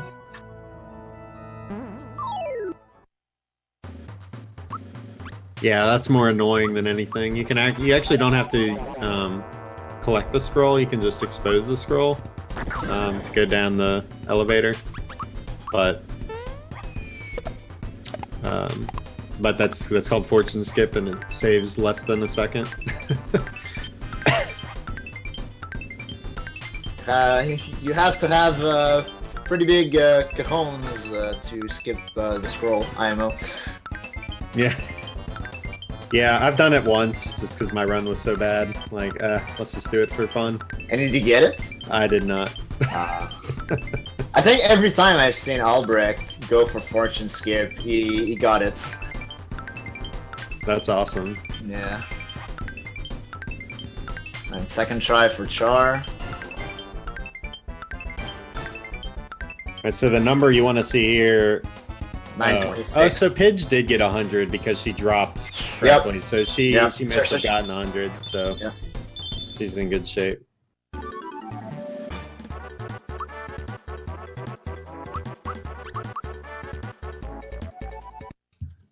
And I guess Char also got 100 since he went for the Fright Bomb strat. There's an alternate strat if you don't get the 100 jumps on Johnny, where you conserve the Fright Bomb on Belome and instead you defend with Peach and you boost Mario. If you conserve the Fright Bomb, then you can use it later on Magic Koopa. Yep. Instead of grabbing the wand in Bowser's Keep. Pretty minimal time save, but nice regardless. Yeah, so Pidge collected the super suit, so that is, and the attack scarf, which can be used by only Mario. Super suit can be used by anybody. And so somebody will be wearing the suit the rest of the run. And Char also gets optimal jumps on Belome as well, so good fight for both of them. And Char actually closed the gap a little bit. Yeah, I got a minute 6 seconds. So, oh no, it was exactly. Oh wait, hold on. I got all kinds of post-its here. No math. No math, dude. I'm doing time math, which is even harder. I gained 4 seconds in that segment. So I can give you a hand with the times if you want. That's good. Yeah, if you want to, I'm just writing them down. Yeah, there we go. I got a whole pack of post-its here. Yeah, we'll share the work. All right. So yeah, good. Hopefully, it looks like Daniel. Okay, so Daniel also got the 100 because he didn't have experience booster on Gino for that fight. He had it on Mario. Right. So that's why he had that problem. Yeah, because Gino is now leveling up, so that kind of makes sense. 4008.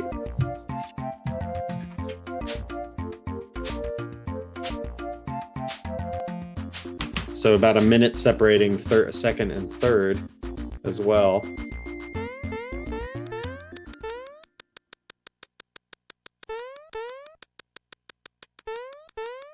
On Pidge's screen, we're doing okay. And Countdown got the 100 jumps, so good for him. That is the number you want to see. 15, 14. Yeah, that's huge. So good. No Jagger appearances in this marathon. Yeah, that makes me happy. Yeah, absolutely. All right, so then we got about a 39-second difference between Countdown and Daniel, which really was just due to the extra super jumps that Countdown had to do. But I know that's a load off his mind. Not having going to Jagger, it's not that it's any more difficult, but it's more like now I'm just literally wasting time. Yeah. And so it's just kind of a downer. Char's doing the Troopa climb here. If you get under 12 seconds, you get an item called the Troopa pin, which will also be used in pretty much every fight from here on out. And it boosts offense. It's like getting a Geno boost, and also increases your speed. So Pidge actually got a low roll here on the or missed time on the Hurley Glove, so she's gonna have to do some super jumps on the mini Smilax, and is not dead. So gonna lose a little time, kind of bring the gap back to or have Char close the gap here a little bit. Yeah. Pretty annoying to miss early gloves. Yeah, it's just such a weird timing. You kind of push the A button. We didn't really ever talk about timed hits. No, that's true. I mean, do you know about timed hits? I mean, I just know that they do more damage. I think it's. I was quoting Toad. He's like, "Do you know about timed hits? You better watch out. He knows about timed hits." Yeah, well, I think it's double the damage between untimed and perfect time. You can, I think you can, it's 1.5 optimal, or, for perfect timing. Or no, I don't recall exactly. I think it's 1.5. It may be 2. I'll get corrected in chat. Okay. But it's a 5-frame window for perfect timing on physical attacks. And pretty much every fight needs the perfect timing. 42.7.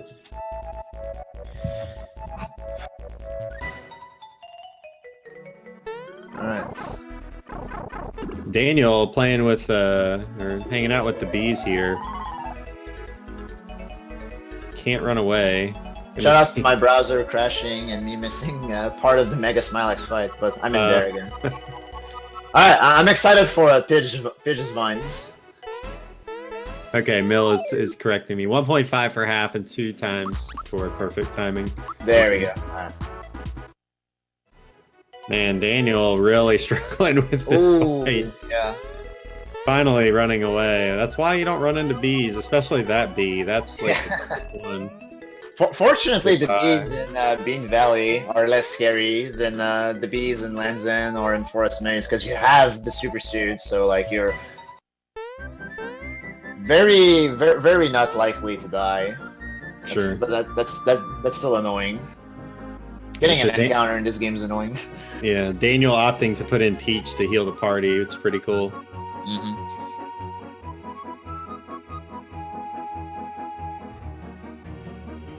So yeah, you can kind of make the vines as risky as you want by jumping off and re-grabbing the vine. The isometric viewpoint really makes it tough, but you know, you can save, I mean, a good amount of time by doing jumps off of the side as Char runs into this bird and is going to lose some more time because he has to turn into a platform. Uses it to his advantage, though. Yeah. Countdown getting an ice freebie here on Mega Smilax. That's definitely good. That's at least one for Czar that he didn't have earlier. And I see another. Yeah, I see another one in the inventory. So, like I said earlier, the more the better. If they have ice bombs remaining after Axem Rangers, the extra ice bombs are going to be thrown at Gunyo, and that can save a lot of time as well.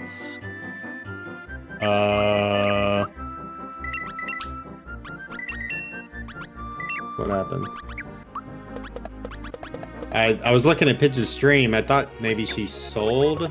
No, she didn't. No, she didn't sell the attack card. Okay. Or no, but I saw like items, like the yeah. She like paused for a second, but I guess she was like trying to figure out. I guess like her menu. I know it's a little choppy, so I wasn't sure what I was looking at. Mm-hmm.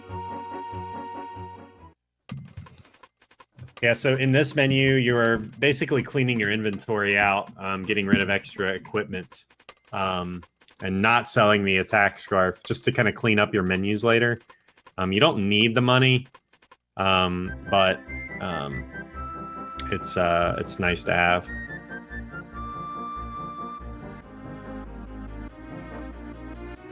Okay, so Char is actually going to do the new tech, also buying the War Fan. So this will be actually my first time seeing the new tech in action. Yeah. I expected him to try out the new routes. Yeah. I heard that Pidge and Countdown both bailed out a hit because they're not practiced enough, which is like totally understandable. Like just stick with what you know for a marathon race, especially since like the new route is less than a week old. Yeah, it's always exciting when something new happens. I mean, we've had a couple updates recently.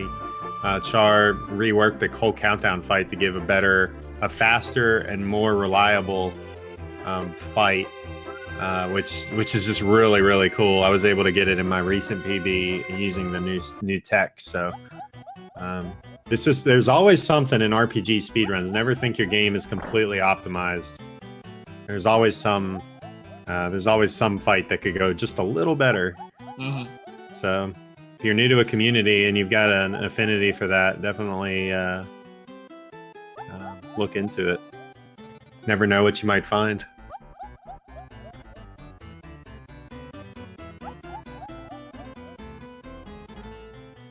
So there's not a whole lot happening in Nimbus Land, aka Cutscene Land, unfortunately. Yeah, this is kind of the last giant cutscene we get in the game.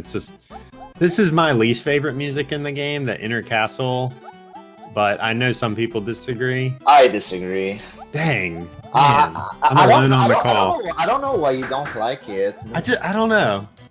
I guess it's a very like big contrast between the outside music, which is so happy, and the inside. Yeah. I don't know. I think it's just the instrument that they chose. Maybe, but I think it fits the mood of like what Valentina's presence in the castle like tries to show. I don't know. Yeah, I need somebody that has a little more knowledge of musical tones and stuff to to educate me on that. I have no clue. It has a very classical tone to it, and I'm just a fan of that. Not saying it's my favorite music. Yeah. All right. Somebody in the chat said the harpsichord. So, dang, I guess I'm not a harpsichord fan. So sorry to let anybody down. So here on this Dodo mini game, basically trying to avoid getting pecked off of the pedestal there. You would if you beat this mini game successfully, you get the feather, which raises your speed, and is used in a couple fights. So it's faster to not fight Dodo and get the feather. Oh, you still get the feather if you beat Dodo? No, it's faster to. You do not get the feather if you have to fight Dodo. Okay. Yeah. Sorry, I may have misspoke. So But Pidge just like with Booster's curtain minigame, you actually have to fail this minigame twice to fight Dodo. So this game is actually pretty forgiving. Yeah. In those minigames.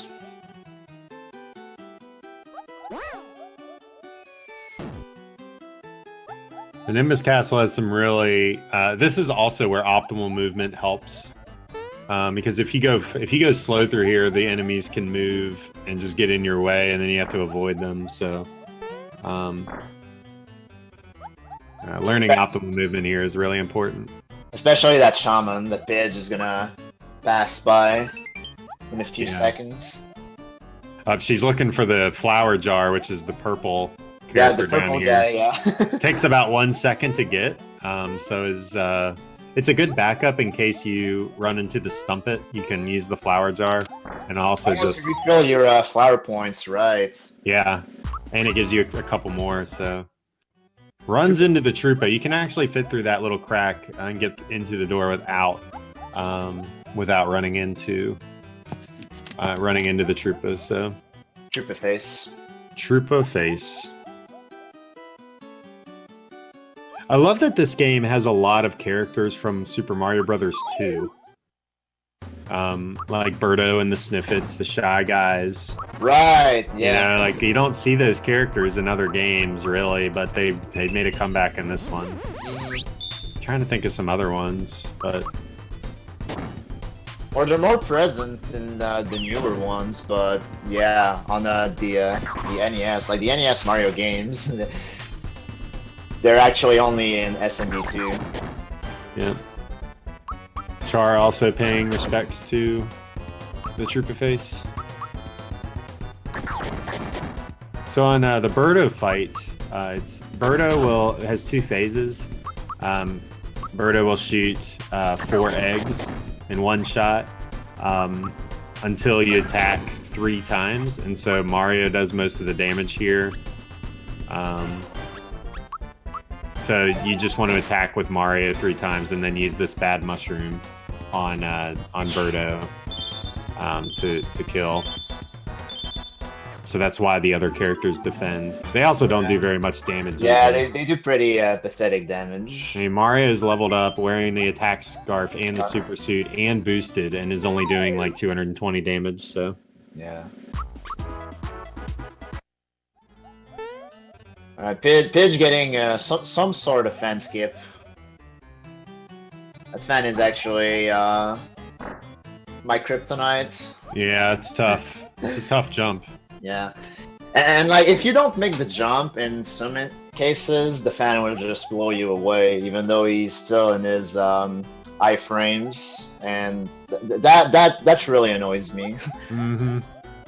It's a huge time sink, and then you get pushed off the ledge. You have to go back all the way, get past Troopa face again, and hopefully don't get into any extra encounters, and to try fan skip again and see if Hex gets it, and he does.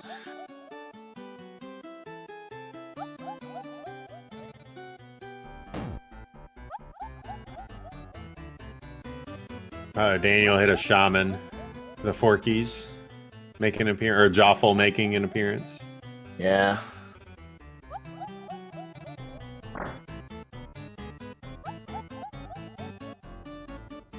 So yeah, still a pretty close race. Pidge with a comfortable lead here.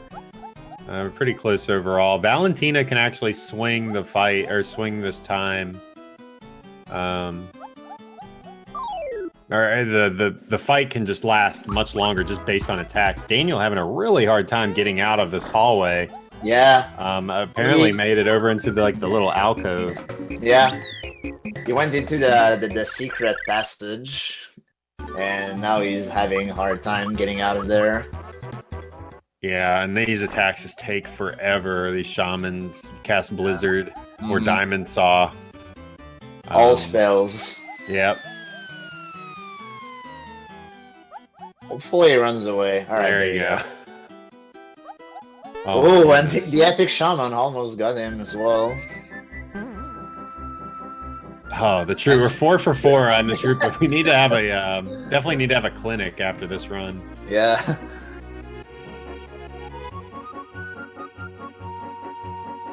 right, countdown. Getting through. Countdown came through for everybody. Yeah, the fan skip.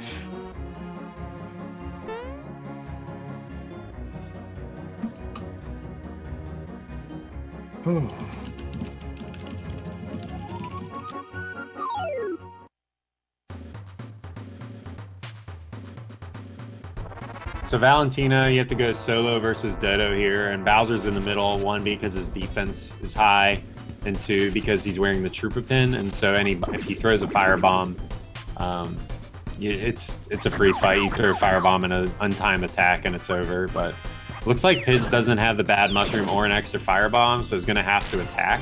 Yeah. And Dodo has 400 HP, so if Bowser dies here, you actually do game over. So you have to make it out of this fight. So he's got 200 damage in already, getting counters left and right.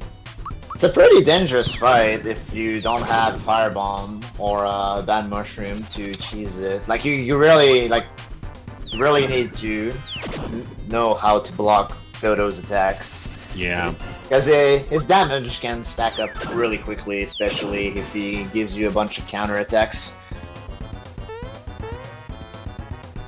So Char did have a firebomb, so he's going to gain a lot of time on Pidge here. Yeah. It's going to be 15 seconds or so apart. Yep, they're almost now it's really going to come down to which attacks Valentina chooses to use, because a physical attack takes about a second versus some of these other attacks take like 6, 7, 8 seconds.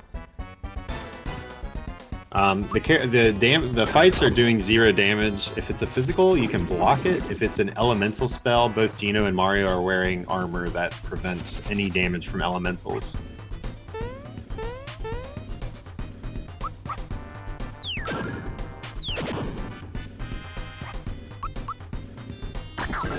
So again, Mario is really doing all the heavy lifting here. Mario dying is extremely unlikely, even if he got 4 diamond saws. It's still not enough to kill.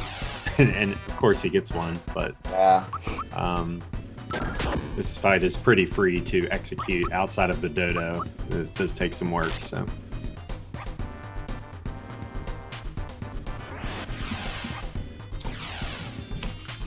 Got 3 of our 4 runners on Valentina. Looks like Pidge is going to make it out first. Yep. And Char, not too far, less than 10 seconds behind, so we're going to get an official time here. Yep. For Valentina. I remembered this time. So.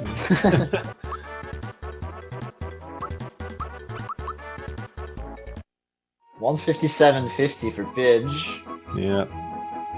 157.55. 55. So 5 seconds between our first and second place runners here.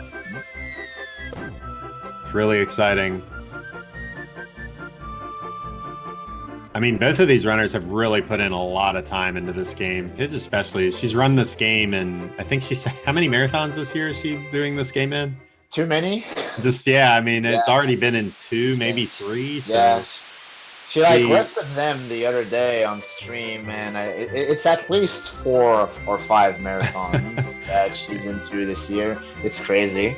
Yeah, definitely give all these runners a follow. They are all really cool people that are learning this game and just trying to improve. So, Mario RPG is just a great watch in general. Like, no matter who's playing, it's always fun to just watch a stream and see how people react to the different scenarios that come up and everything. So it's fun to watch the progression of people in this game, especially. Mm-hmm. And we get to see who has the better mashing skills here too.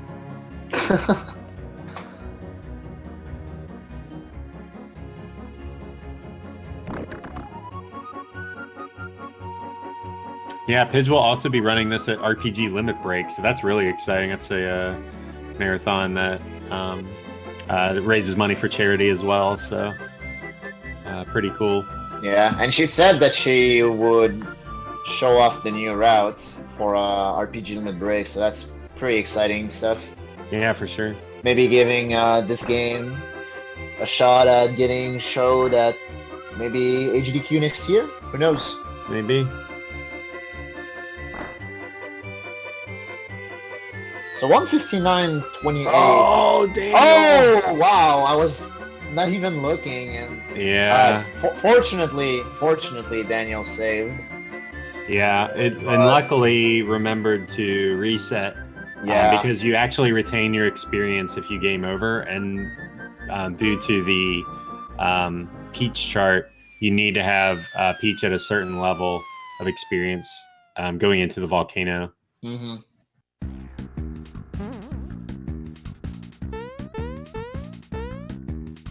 And so the volcano is my favorite area. Like, I love the music. It's one of my favorite areas. I guess this and the factory are my favorites, but like the just the movement through here, and I mean, this is like when the run starts to get real. It's just the best. Like, I just love moving through this area and getting to the to the inevitable Czar fight, which just has so much RNG. Movement is great. Music is great. Yeah. So we did the second ability swap here, and that's going to put Genoblast onto Peach. So Genoblast will be used in the inner factory. It used to be used inside, or for the countdown fight, and that was a pretty big bottleneck in this run, but is not used any longer. So Char actually fighting the Might, the War Fan. That's the first War Fan appearance I've seen in this game in a while. I didn't expect the War Fan to be used on the Might, of all things. Yeah, I guess Peach is wearing the suit, so it's good recognition by Char to use that. True. So here's Genoblast being used on the Cork. So that's pretty cool. You get Pink Geno. And that fight can actually drop you can get a drop, you can get an Energizer or a Fright Bomb. And so Pitch got the Fright Bomb there. So that she doesn't actually have to, or she doesn't have to pick up the one in Bowser's Keep, which is a small time save. It has to be pretty rare. I don't think I've ever seen the Cork drop a Fright Bomb. Oh, it can happen. So, Char, oh my goodness, or Pidge, my goodness. That Might almost landed on right on Mario's head. Yeah. Oh man, just encounters everywhere. Oh man, run away. Okay. Run away. Alright, good.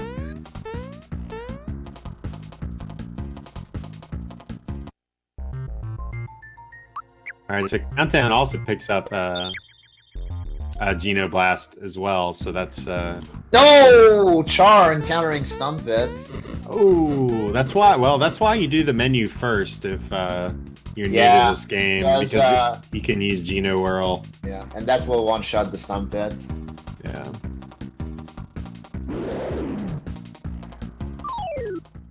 Yeah, but this is going to be a considerable time loss for Char. Yeah, you cannot run away from that fight. Yeah. Alright, so Czar can have a number of things happen. Let's just go back and forth between like what can happen in this fight. I'll let you go first. Alright, so on his first turn, Czar can do either Water Blast, Flame Wall, Iron Maiden, or what's the other attack that he can do? Just a regular physical, yeah. And if he does a physical or Iron Maiden, he's gonna spawn what I call the Dragon Balls, and that's considerably slower than the best outcome, which is Flame Wall. Yeah. So Pidge, or Czar can actually, you can miss Czar, so Mario can miss. You can get counters on every spell. You can get Fireballs, you can get Iron Maiden on Bowser, which then... Yeah, Iron Maiden on Bowser is the worst possible outcome, because you use Bowser to chuck Ice Bombs at Czar, and if he's feared, then the damage output is going to be much lower, which is why in the Nimbus Land menu, you would buy Enable Juice just to be 100% safe against this fight. Same thing with buying a pick-me-up there, assuming you didn't get a drop from the Armored Ends, which is pretty unlikely, but regardless, like I personally always buy an extra one in there because like they're always useful later on in the run.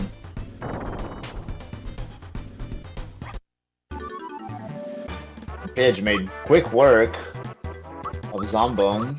Yeah, and Zombone can also be pretty heavy on the counter attacks, but dying to him is it's fairly unlikely. yeah, it's but you also have a mushroom in case you took damage from Czar or the fireballs, or you mistimed the block. Yeah. So it's pretty safe.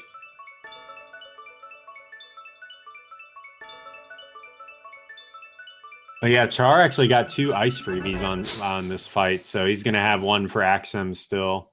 Yeah. You could potentially still freebie the rock candy, which eliminates using the ice bombs as well. All right, so Char having only 20 health, gonna ultra jump here. So definitely wants to hit the correct number. 866. 866 makes his reappearance. And Countdown gets fireballs. Yep.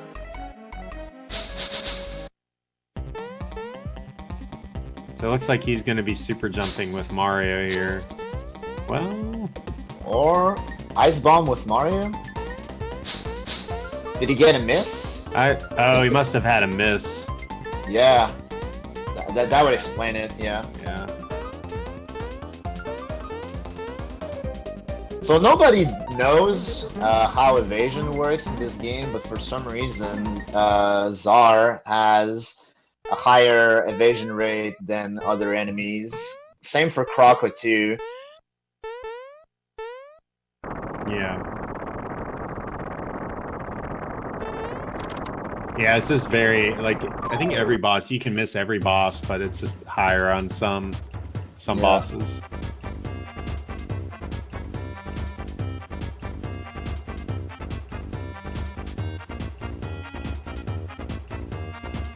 Oh, Czar killed Bowser turn 2, okay.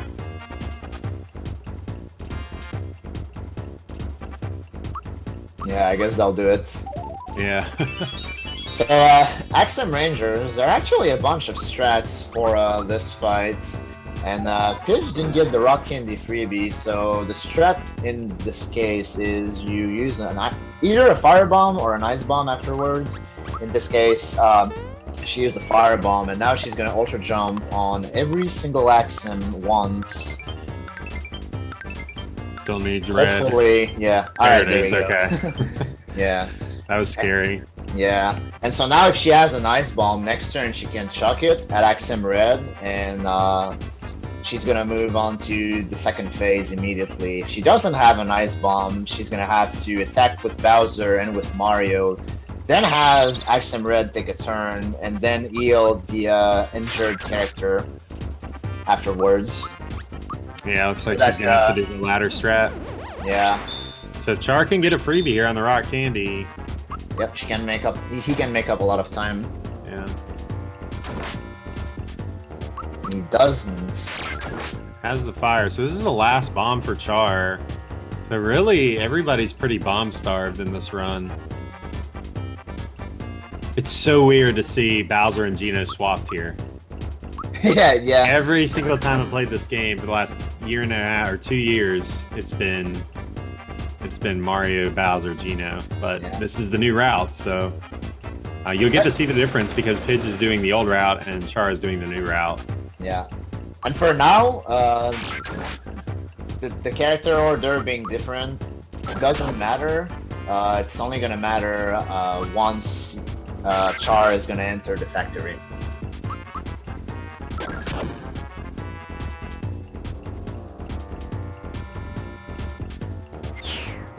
Pidge is done with the Axem Rangers. Yeah, she built the lead back up there in the volcano. Yep. 209.08. Yeah, Char had a pretty big struggle with getting past some of those enemies.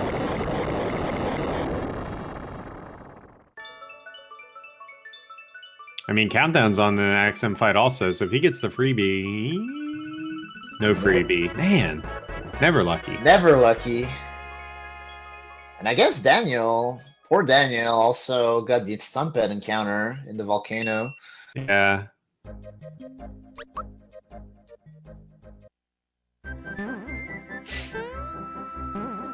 All right, Char takes care of Axem Rangers. The route has come a long way for that fight. You used to not be able to mistime anything. You have to perfect time everything. Daniel staying at the inn in the volcano. That was pretty cool. I haven't seen that in a really long time. Mario sleeping face down on the boxes was always pretty funny.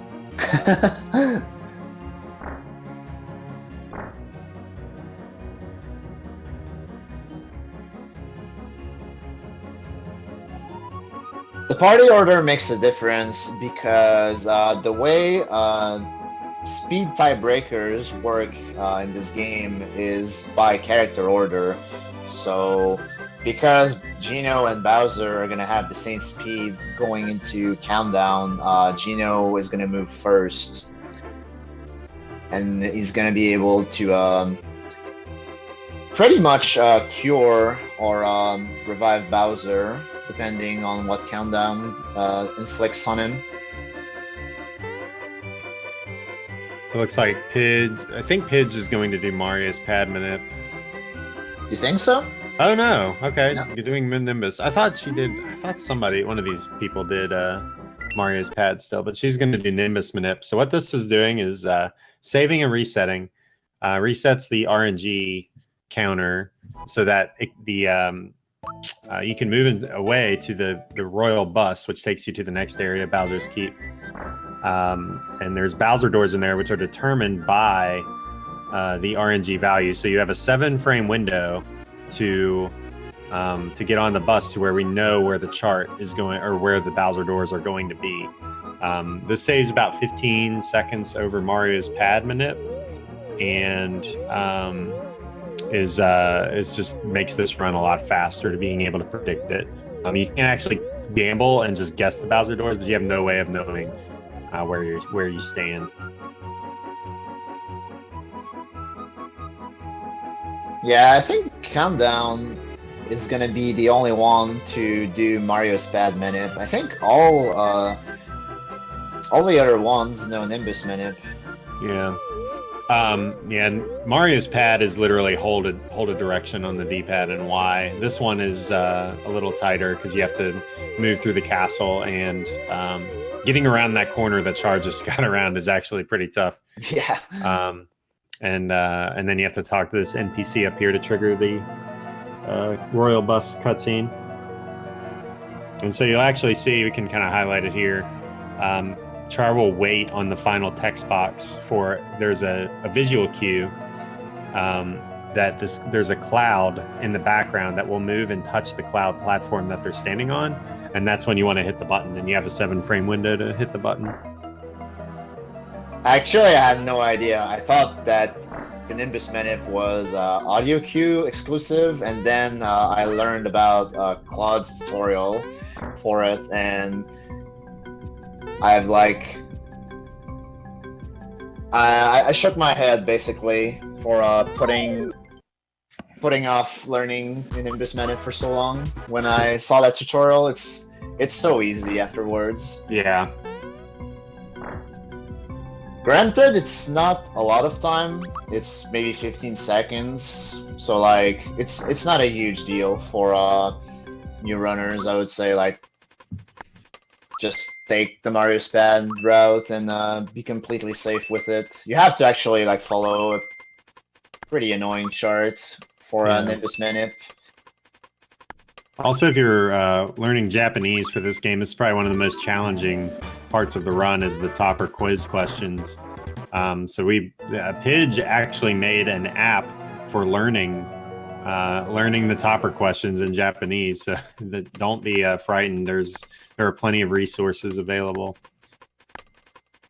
So Pidge and Char are having to use a flow chart. We'll see which one they got. So Char actually got the coin box door, and Pidge got the quiz. So they actually entered Bowser's Keep on, or triggered that final cutscene on different frames, which changes the order.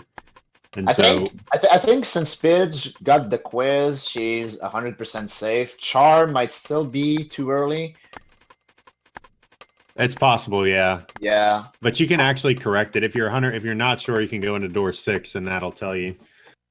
Or if you think you're late or early. Yeah.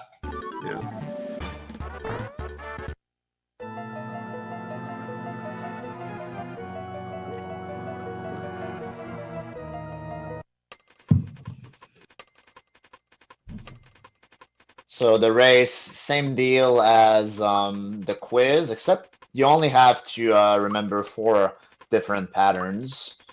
And you talk to 3 guys, and you can immediately deduce the order.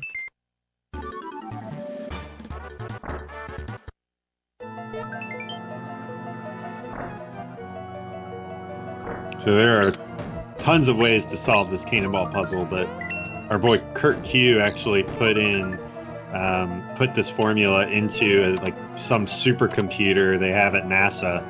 This is a joke, but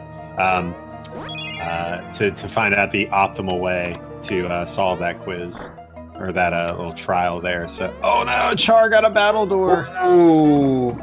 So I guess it was too early. Yeah. Yeah. So now he has to actually die to these people, or to the Goomba or Terracotta. So pretty unlucky there. Well, I mean, unfortunate, I guess. Yeah. Is the correct word. So that's going to lose about a minute. So Pidge's going to kind of buffer that lead a little more, and Countdown is back into the mix for second place. Yep, definitely.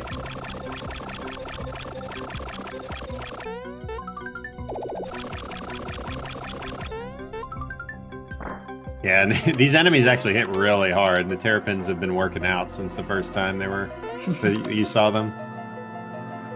So yeah, you actually don't game over. You don't have to save. Yeah, having the interesting.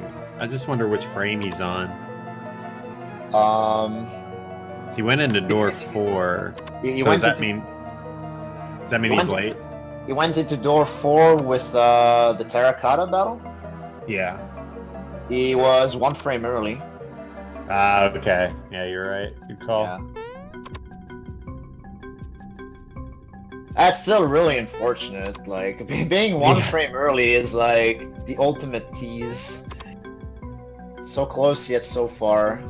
Yep. Yeah, so while Pidge and Char are in the same room, Pidge is actually much further ahead because of this is her last battle door coming up, and this is Char's second battle door.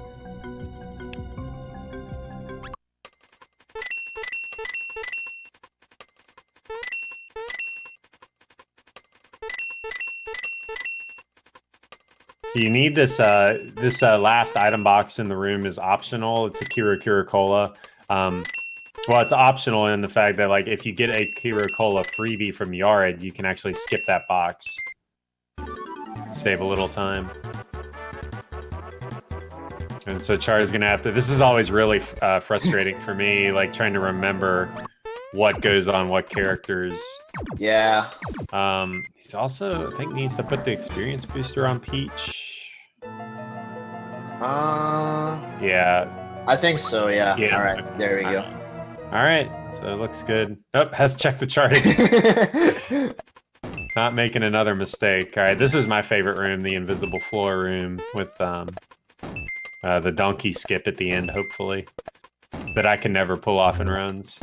Donkey skip is hard, man. Is it pixel perfect? That is a question for other people. It's pretty close. Like, you only have one or maybe 1 or 2 pixels on the edge of that screen to get by Donkey, and it saves a couple seconds. So Char just opts to shoo him out, but you can actually run around to the left. And you see Char skipping that box in the invisible floor room, which contains a super slab, which you would normally grab. Like, all the other runners are going to grab super slab, but because Char is following the new route and has the warp fan, he doesn't need to grab super slab. So that saves him maybe a second and a half.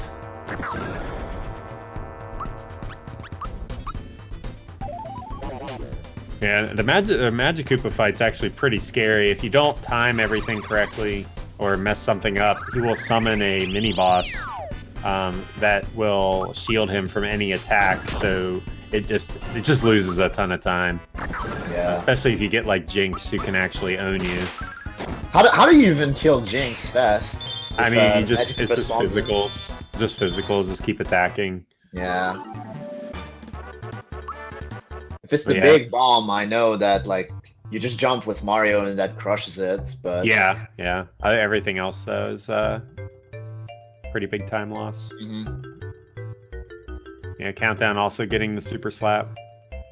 This is his final battle door, or final door as well. This is the longest door, the lava platform room. My favorite room. Yeah, this is where you get to think about everything that's happened in the run. And subsequently fall. Yeah, each fall is about 10 seconds lost. Especially in the moving platform room because it resets. Man. Countdown having to give these guys the jukes. Because it resets the platform you were on, so you lose like all progress of waiting for the platform to spin around. So it's especially annoying. Yeah. So I haven't done super jumps in a while. Boomer is the next boss to do super jumps on. You want to do 47 jumps with Mario after doing an initial just single jump for his first attack because you want Gino to boost him.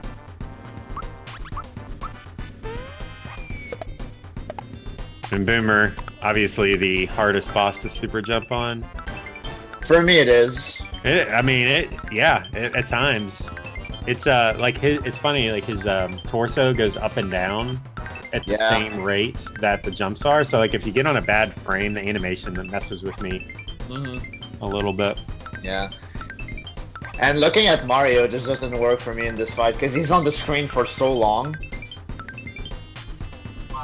Yeah, see, like Pidge dropped. She dropped pretty late at least, so yeah, maybe she's gonna be able to finish him off with a regular jump. Yep.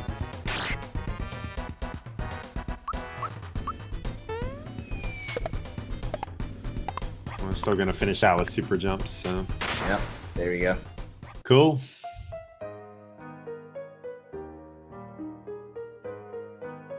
Yeah, Boomer is pretty much the easiest boss to jump on. Doesn't really do anything, and there's not much at stake. Yeah. If you drop, it's no big deal. It's just it actually doesn't even lose that much time if you drop once. Yeah, you're not at risk of dying. I guess it's just annoying to drop on him because like he's just so easy, or he's supposed to be easy to jump on. Yeah. All right, so Countdown's really only about 30 seconds behind Char here, maybe 45. Yeah, he's a cutscene away, basically. So yeah, he made up a lot of time due to Char taking a battle door, unfortunately.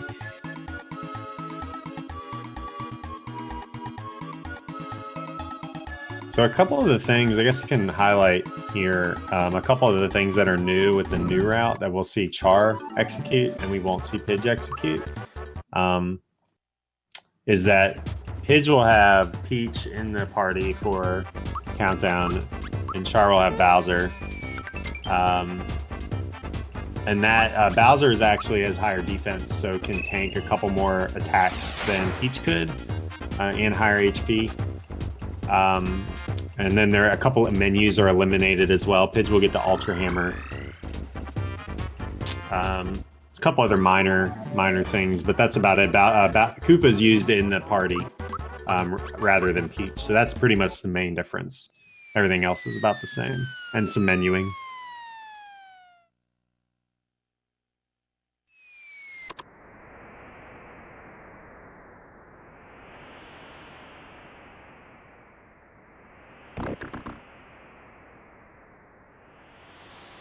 Now, what's your favorite area of the game, Void?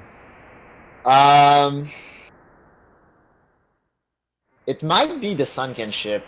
I just love, I just love the like tone of the ship and the music and like the pirate theme and the jump with the clone room that you taught me. Oh yeah, the Kira man, that tech. Yeah, it's so good. Yeah. I think it might be the Sunken ship, but like Barrel Volcano and Inner Factory, Inner Factory, just Factory in general, they're really awesome areas. Booster's Tower is also up there, but yeah, Sunken ship for me has always been a big one.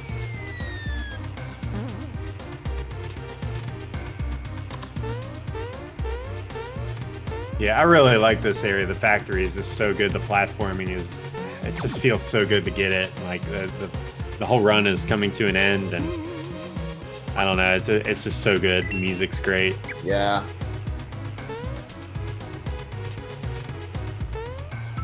All right, so Pidge grabs the Ultra Hammer. Did save. Countdown can own you, so saving for the race is good. Yes, Pidge. Safety ring. Safety ring. Yeah. Safety ring on Gino. Oh, all right. She's gonna do Ultra jumps, okay, I guess. Yeah. All right. Because the old strat involved using Geno Blast with Peach, and having her wear the super suit going into this fight. But if you're doing Ultra jumps, then you want to have the super suit on Mario. So you want to land on both the clock and each bell one time. And she gets it. Yep. And then it's throwing rock candies here. Use an extra rock candy in this fight with the new strat, so you do need a freebie. I mean, you don't need it, but it's helpful to get a freebie to kind of get back on track. You would just have to adjust later on the Smithy fight to not use a freebie. All right, so let's see. Yes, hopefully it doesn't hit Peach. Oh, the miss! That was clutch. So, like, Dark Star on Peach is the whole reason why we are bringing Bowser in this fight now. Yeah.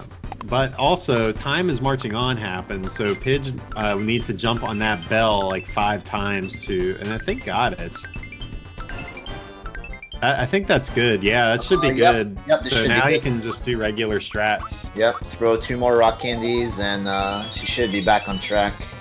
Yeah, and since Countdown used a healing spell, he actually he skips a turn. Mm-hmm. So Mario will get to attack here and it should be over. Yeah.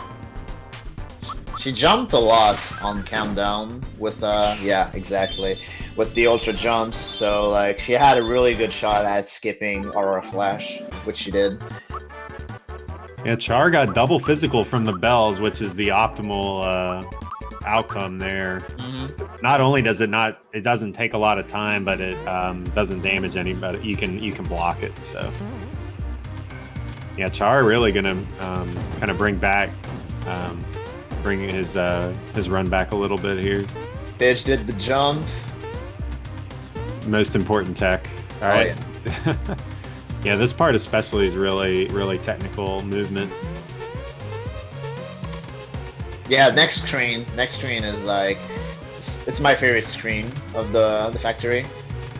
So you have border skip. For some reason, she can only do right side border skip. I don't understand how that's even possible. Oh, she almost got fast Axems. Oh, this is not good. Because Axem Black gets 2 turns, and there's 2 of them, so... And they can throw the bombs as well. Yeah, it's a lot of time loss. Okay, she was able to run away at least. Yeah, now needs to heal Peach. Yeah, she's probably gonna go grab... Oh, I guess not. Or maybe... Mushroom after. Yeah, I guess she can do that after. Yeah, you don't get an auto heal from Yared here. It doesn't count as a boss because they just fall infinitely from the sky. Mm-hmm. You can get a rock candy drop off of this boss, and that can help in these fights coming up as well.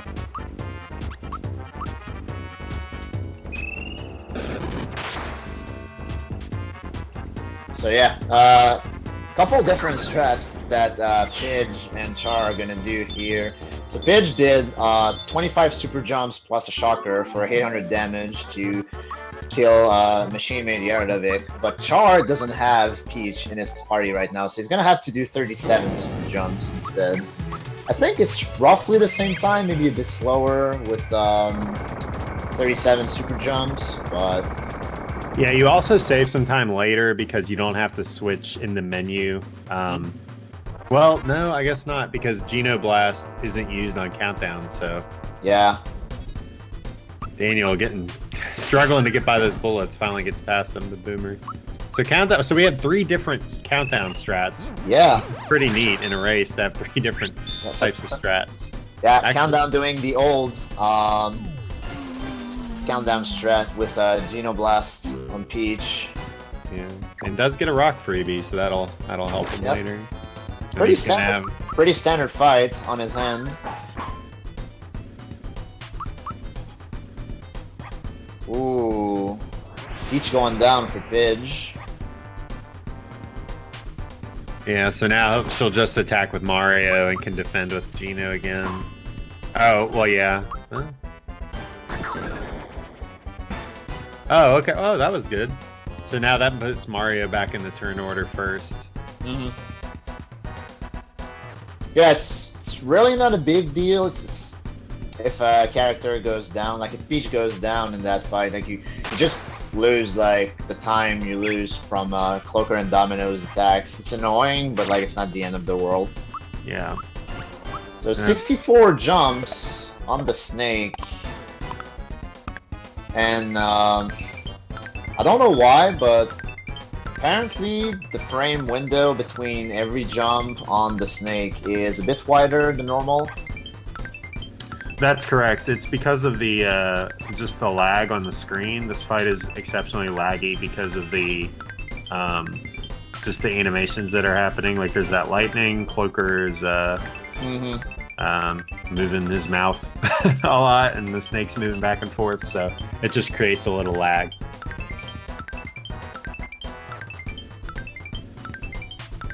Yeah, that makes sense. I actually didn't know why that fight in particular had a bigger delay between jumps than every other.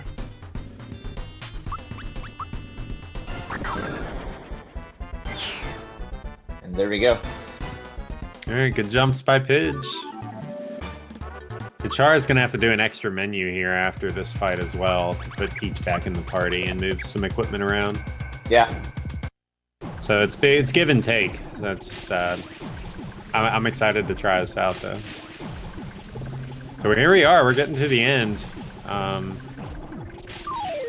These fights are pretty standard. You use Geno Blast to kill the mallets and use them on the other bosses as well, just to get the damage output to everybody.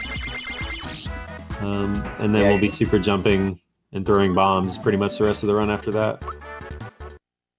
It's oddly satisfying, at least for me, to just go through these 3 fights, the clerk, manager, and director, just Geno blasting your way through the mallets and whatnot. Mm-hmm.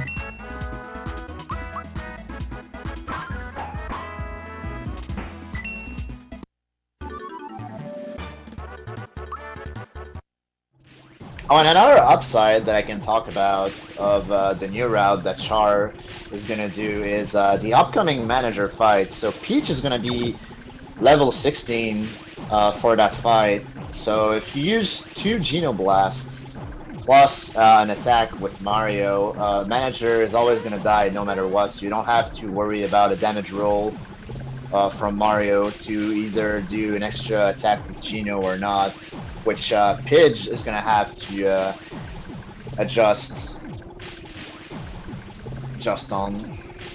Yeah, it's just one less thing to worry about, which is nice. Yeah.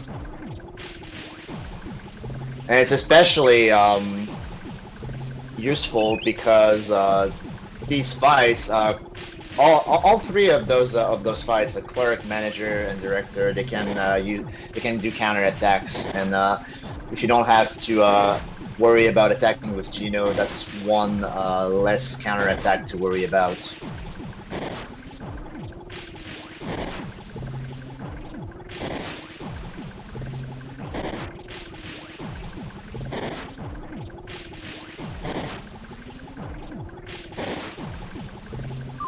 Come down. Gonna do the jumps on Earthlink.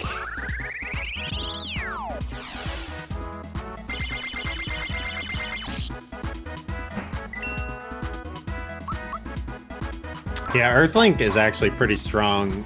If he uses poison on Mario, it does 68 damage, 60 damage or so. So 2 poisons on Mario will own him. Yeah, that's actually the whole reason we time Geno boosts, right? Yeah, because if he didn't boost defense and he got poison, he would die. Yeah, one hit. Which is crazy because he has the scarf and the suit on. Mm. You can block Carnicus, you can block a physical, but you cannot block poison. Here's Haiku. Hi. Like the moon over the day, my genius and brawn are lost on these fools. Haiku. Where does that come from? That's just I don't know. Is it like the actual translation? Yeah, that's what it says in English. Oh. I think it says something. It's like Mario, why did they cry your name or something? I don't remember. Because Bowser's, it's like Bowser's Lament or something. Oh, okay. Yeah.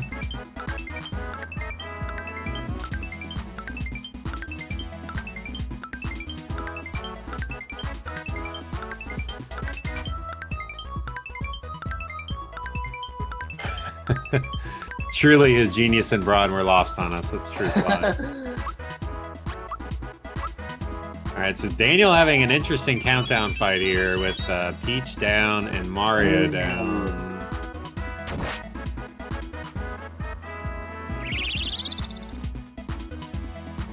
Okay. Should be good. I think so. Well, yeah, Water Blast doesn't do that much actually now. He'll be fine. He'll be all right because 9 o'clock he doesn't do anything. Yeah.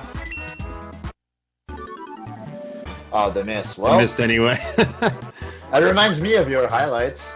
Yeah. Oh gosh. Yeah. That one where I literally got up and walked away and then Water Blast missed everybody. It missed. All to get my scrub time back in the day. It was so exciting though.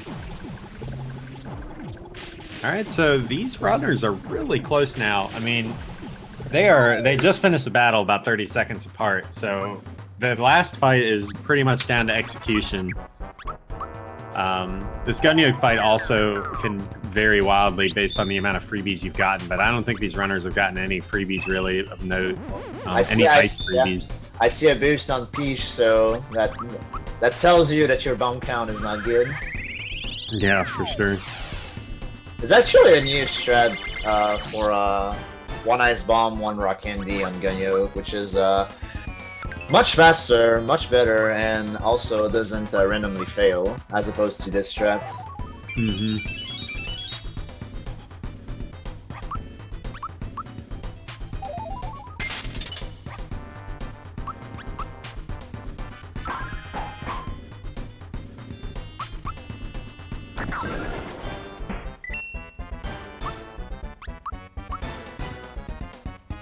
And I'm just watching it because I haven't seen this this battle pattern before.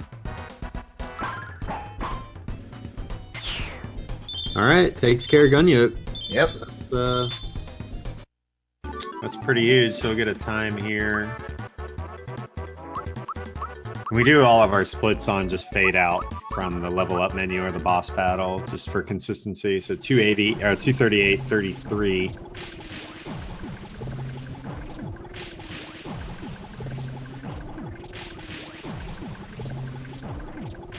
Pidge and Char are really close to each other. Yeah. And Pidge has the upper hand. It's all down to execution. So 19 seconds between them. Yeah. But it's really down to execution. I actually don't think Pidge has any bombs. Was there a rock candy still in there? It might have been in a different spot in the menu. She might have freebied one against the Rector.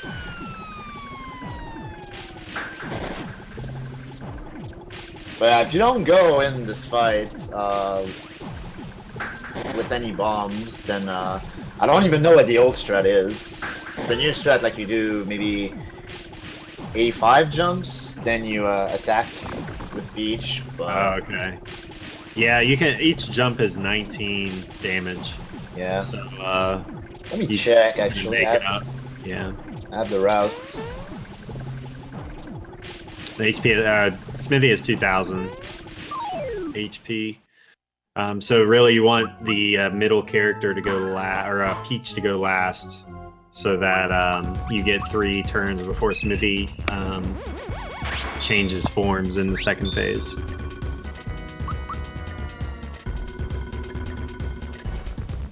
Yeah, it's like 86 or 87 jumps, depending on your roll. But we'll see what she does. If you have a rock candy to chuck on Smithy 1, which is ideal, you only need to do between 69 and 71, depending on your initial roll with Mario. Yeah. I think the new route's slightly different based on because Mario doesn't have the Ultra Hammer. Yeah. So you're doing slightly less damage. Yeah. So you're doing like 1 or 2 extra super jumps. Yeah. Each super jump takes about 40 frames, so 3 jumps is 2 seconds. But yeah, I mean, I'm glad that we've got 2 racers that are on the same battle, the final battle. This is really, really exciting. Yeah, good race. Yeah.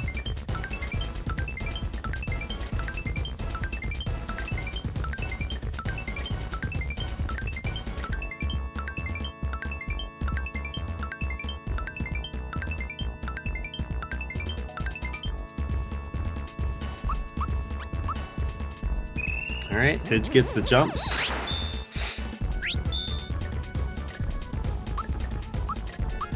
Oh, she had a fried bomb. She had extra fright. Nice. Right. Nice math. She dropped it. Well, she got the drop from Corpodites in the volcano. Yeah. You mentioned it earlier. Yeah, I was able to utilize that later. So, and it does 150 damage because Peach is boosted, so that's definitely good.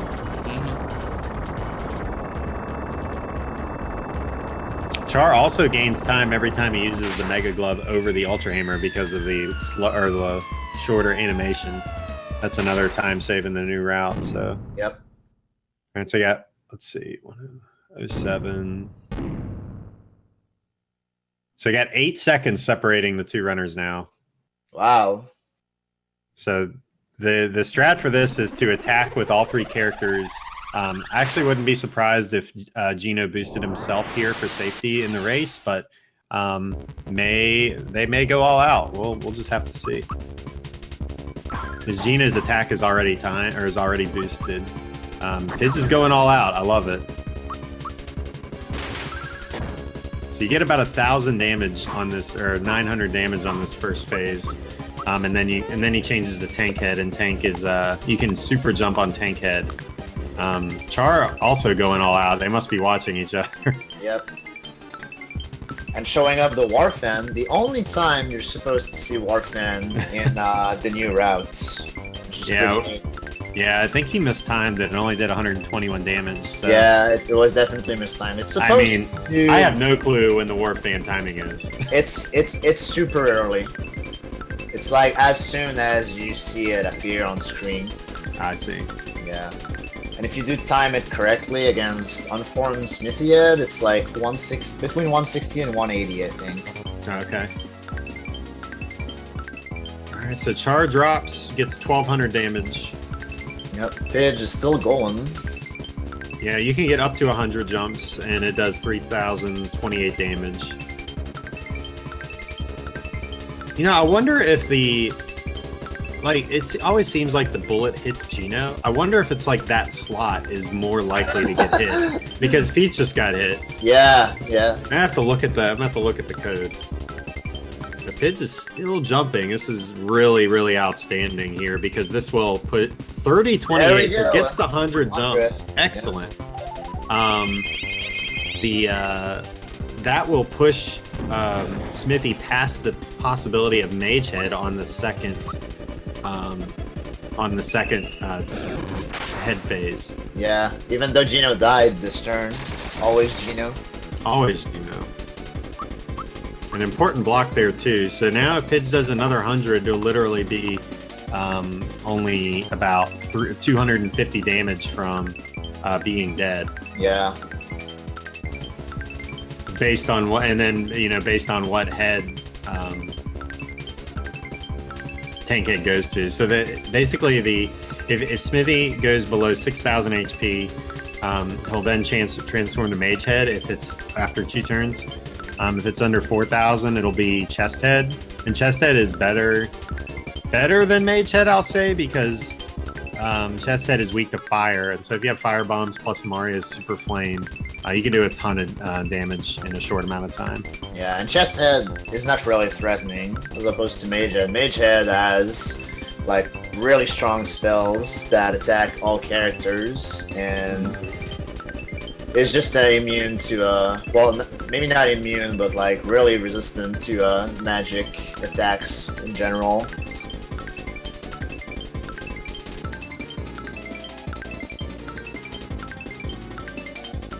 Yeah, just still jumping. Yeah, this is super impressive. Marathon setting, getting all these jumps is really awesome. Back to back. Wow, Actually, that's 200. amazing. Yeah. Yeah, I'm pretty sure she's wrapping it up here now. Still has like 200 HP, but stays tank, so she can attack and it's over. Yep. There you go. Normal jump. Or I guess jumps. She's doing another 100. All right. Yeah, just going for the triple. That's enough. Call it off. That's it for Pidge. So Yep, congrats to Pidge for winning the race. Amazing. Really strong finish from her. 200 jumps on tank hit is it's something I've never done personally. Yeah, it's a good feeling. The double 100 is optimal, but yeah. And Char coming in right behind her, so that was a really close race. Yeah. Congrats to both runners for finishing. I think they're gonna be maybe 20 seconds apart on the D. Yeah. With I think a 258 flat for Pidge, maybe. Okay. Yeah. Which is definitely not bad at all, especially for a marathon run. Sub 3, always good to see.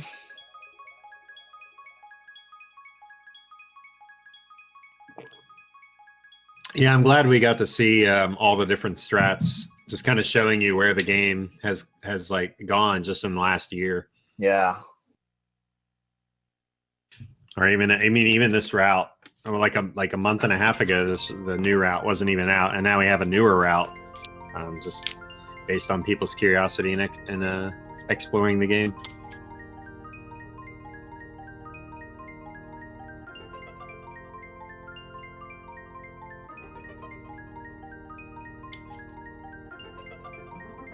Countdown did have some trouble with Smithy 1. If you drop super jumps in Smithy 1, the phase gets messed up. So you need to kind of do some math to make sure Pete gets the last kill, or things will go awry in this fight.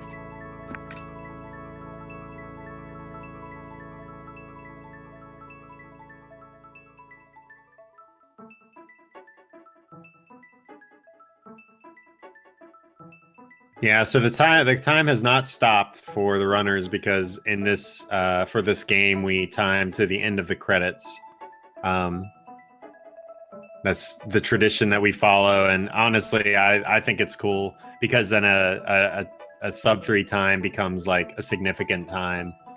And I don't know, the credits are awesome. I love watching them, and it's just cool to kind of decompress after your run, just sit back and enjoy the credits and still time them.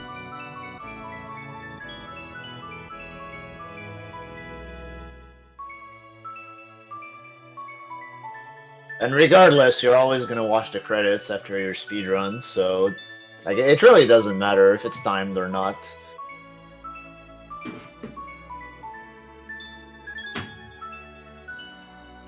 I don't think there's any runner of the game that wants to remove credits from the timing. Yeah, I think it's always people that don't speedrun the game. Yeah, So that's what I was about to say too. Yeah. Countdown jumping on Tankhead, Daniel jumping on Santa Claus.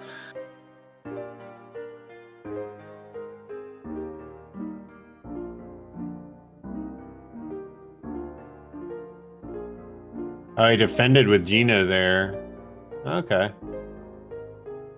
I guess he didn't have a rock candy. Yeah. All right, so it may, Chest he's going to head. switch here to chest head because of the damage.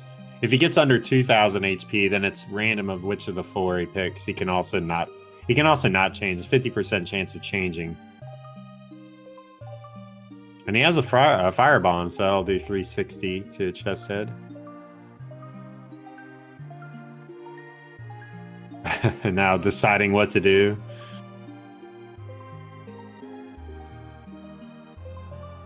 How does the damage on Smithy's body work? Like, you see, the firebomb did 360 to chest head, but it did 180 to his body. So, like, how does that work out? Like, what does it do ultimately for you? Do you know? Wait, say that again. I'm sorry. I'm reading the chat. Okay. Well, like, Countdown used the firebomb against Smithy, and it did 360 to chest head, and Yes. it did 180 to the body. So, like, what does that do for you ultimately? The damage on Smithy's body. So you can freeze his body so he doesn't attack. He can say, I don't think he can, or he can still change heads. He just can't attack with his body. So you won't get a physical attack if you do like 2,000 damage, but he will come back to life. So that doesn't really even matter. Okay. Yeah. Yeah. Sorry, I was just reading the chat. It's all good. All right, Oh, so well. countdown finishes. Excellent. And I got Daniel coming up on the Smithy fight. So let's see how his fight goes. Hopefully his jumps are on point.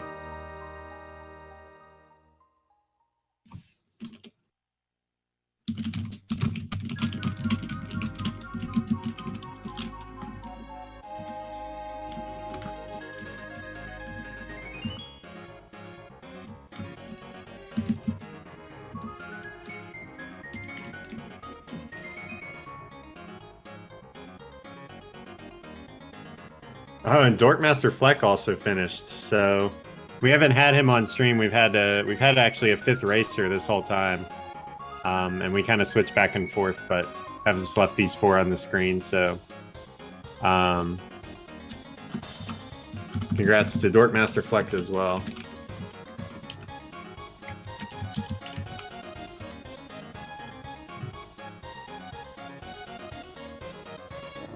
All right, so got the physical on Gino. Daniel will get another round of super jumps in here. Gino 444.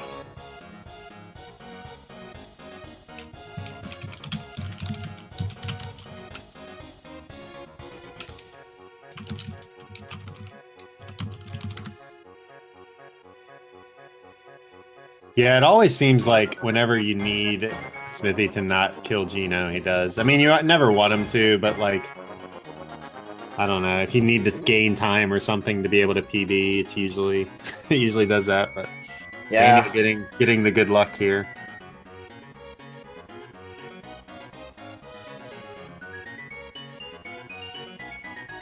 And still getting chest head or tank head, so he's gonna get another round of super jumps in. Yeah. The redemption jumps, as I call them.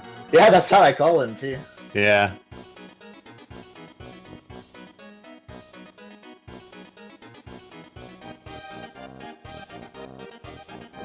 The more jumps, the better. So, like, that's always an opportunity to do a lot of damage to Smithy.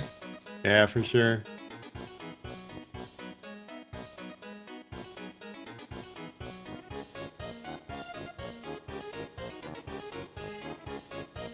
He's got all those fright bombs. He freebied it. Yeah, at this point, you know, just unloading all the bombs you have. Yeah. It's really just to get the damage out.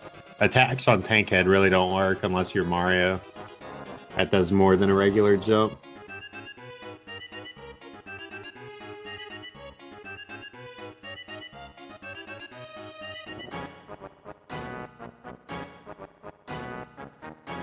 So yeah, if you have this game and you've never done 100 super jumps, I challenge you to go try and do it.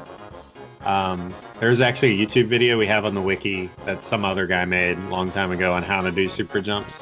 It's a really cool challenge just to get the super suit. It's very tough, so if you've done it, you can speedrun this game. That's right. You can actually do the game. So, yeah. And there you go. Daniel is done. There it is. Hey, congrats. He finished the game. That is an accomplishment. I've done a marathon run where I did not finish the game. So. Did you? Yeah, me, Mill, and Albrecht did SNES or Southern Speedrunners Summit, and we all game over. Wow. Yeah, that was back in the early days, though. We had progressed. Because last year, Mill and Albrecht raced, I remember, and Albrecht finished. Yeah. Pretty cool.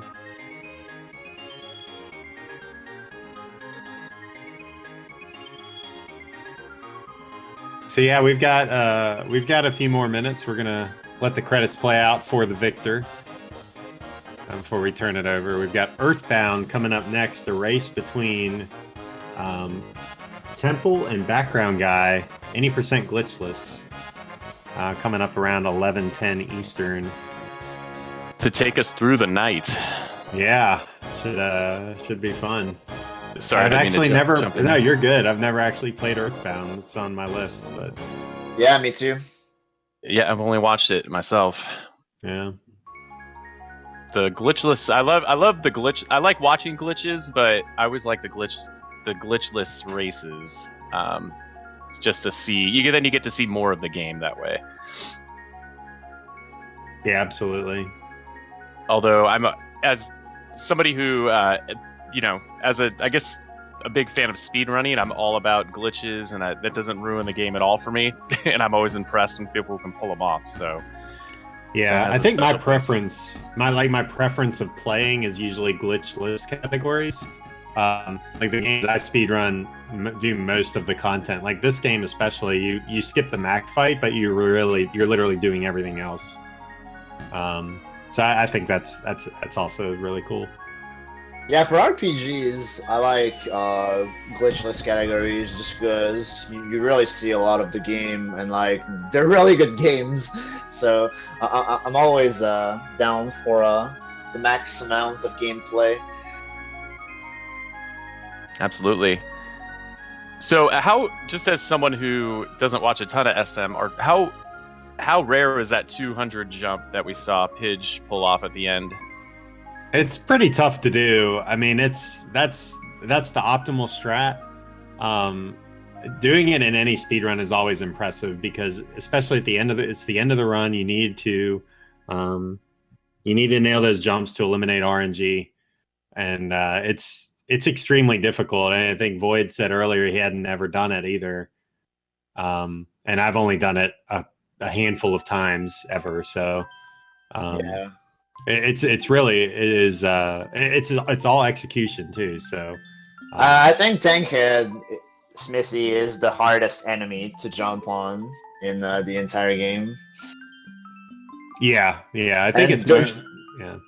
Just Is it doing about the 200 timing of jumps. The timing of the button press? Oh yeah, I guess we've never talked about the timing. Oh yeah, go it's for it. true. Yeah, the timing for super jumps, it starts at a large window, like 60 frames, and it until you get to 14, it keeps shrinking, and then ends up at 3 frames. So every super jump push is 3-frame window, and so you have to do that 86 times to get the 100.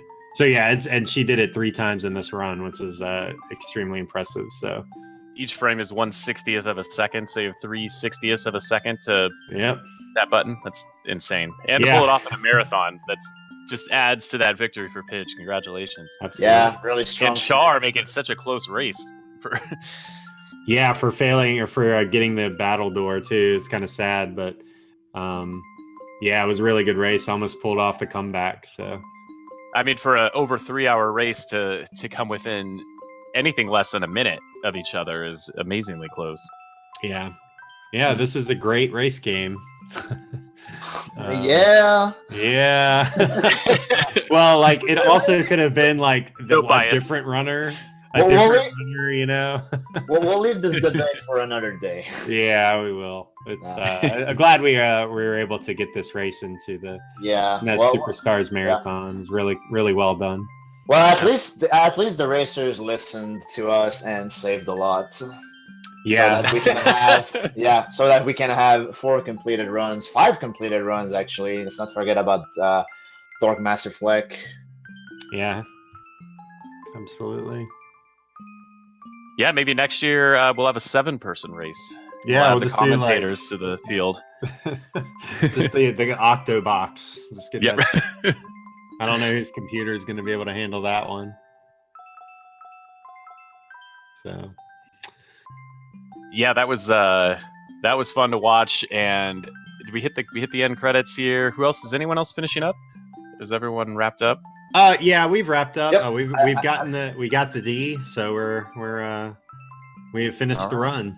So thank you so much for having us, and looking forward to Earthbound. Not me, but other people, because I won't be watching. I can't watch because I haven't beaten the game. So.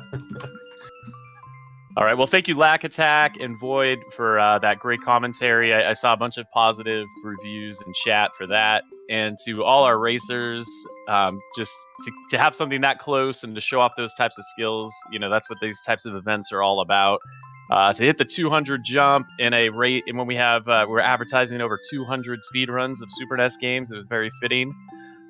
And like they were saying, we have Earthbound next. We're just waiting for everyone to get set up for Fees Tech do his thing, and he'll give us the sign when we're ready to go. Check the setup chat here and see where we're at.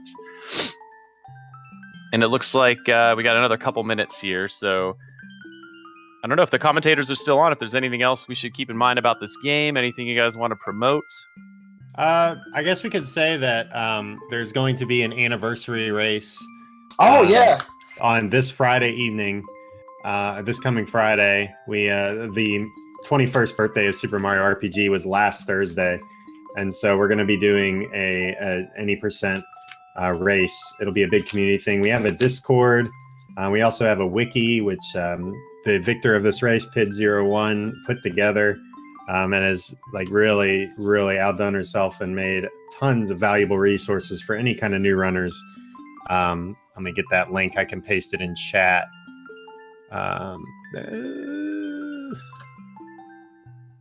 It is a wonderful Google site, but there it is if you're interested.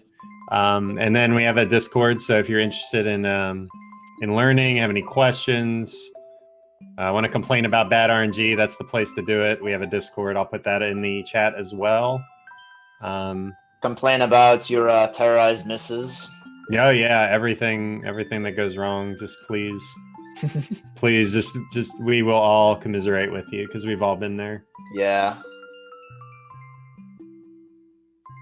Yeah. So anyone out in chat looking for a speed game and you like RPGs, this is definitely. Everyone I know who runs this game just can't say enough about it, and just it doesn't matter how long it takes. They'll spend any amount of time just playing this game and working it out. So this would be one to look at if you're getting into it. All right, let's see. All right, looks like Fees Tech is saying that we've done a great job killing time. So we're getting props there. Nice. All right, so yeah, I guess we're going to be switching over here any minute, so Fees will just let me know when we're good to go for Earthbound. Who are the commentators? I know we have Temple and Background Guy are the racers, and we'll get you their exact Twitch channel names in chat so you can follow them. And Daniel RGT will be the commentator for that. Perfect. Pulling double duty. All right. Well, thanks a lot for having us. Appreciate it. Yep, likewise. Yeah, thank you, Void. Thank you, Lack. And I'm sure we'll be hearing from you guys again during this tournament or seeing you guys in chat. So follow those commentators, follow these runners. Everyone you see today, give them a follow. All of these guys stream pretty regularly. You can watch them. You can ask them questions if you're thinking about learning the game. everyone in the SNES and the retro community in general is always very open to helping people get started. If you're looking for, a great place just to talk to other people who love these type of games or grew up with these type of games, these are the communities to check out and the people to follow. It's super accepting and really fun. So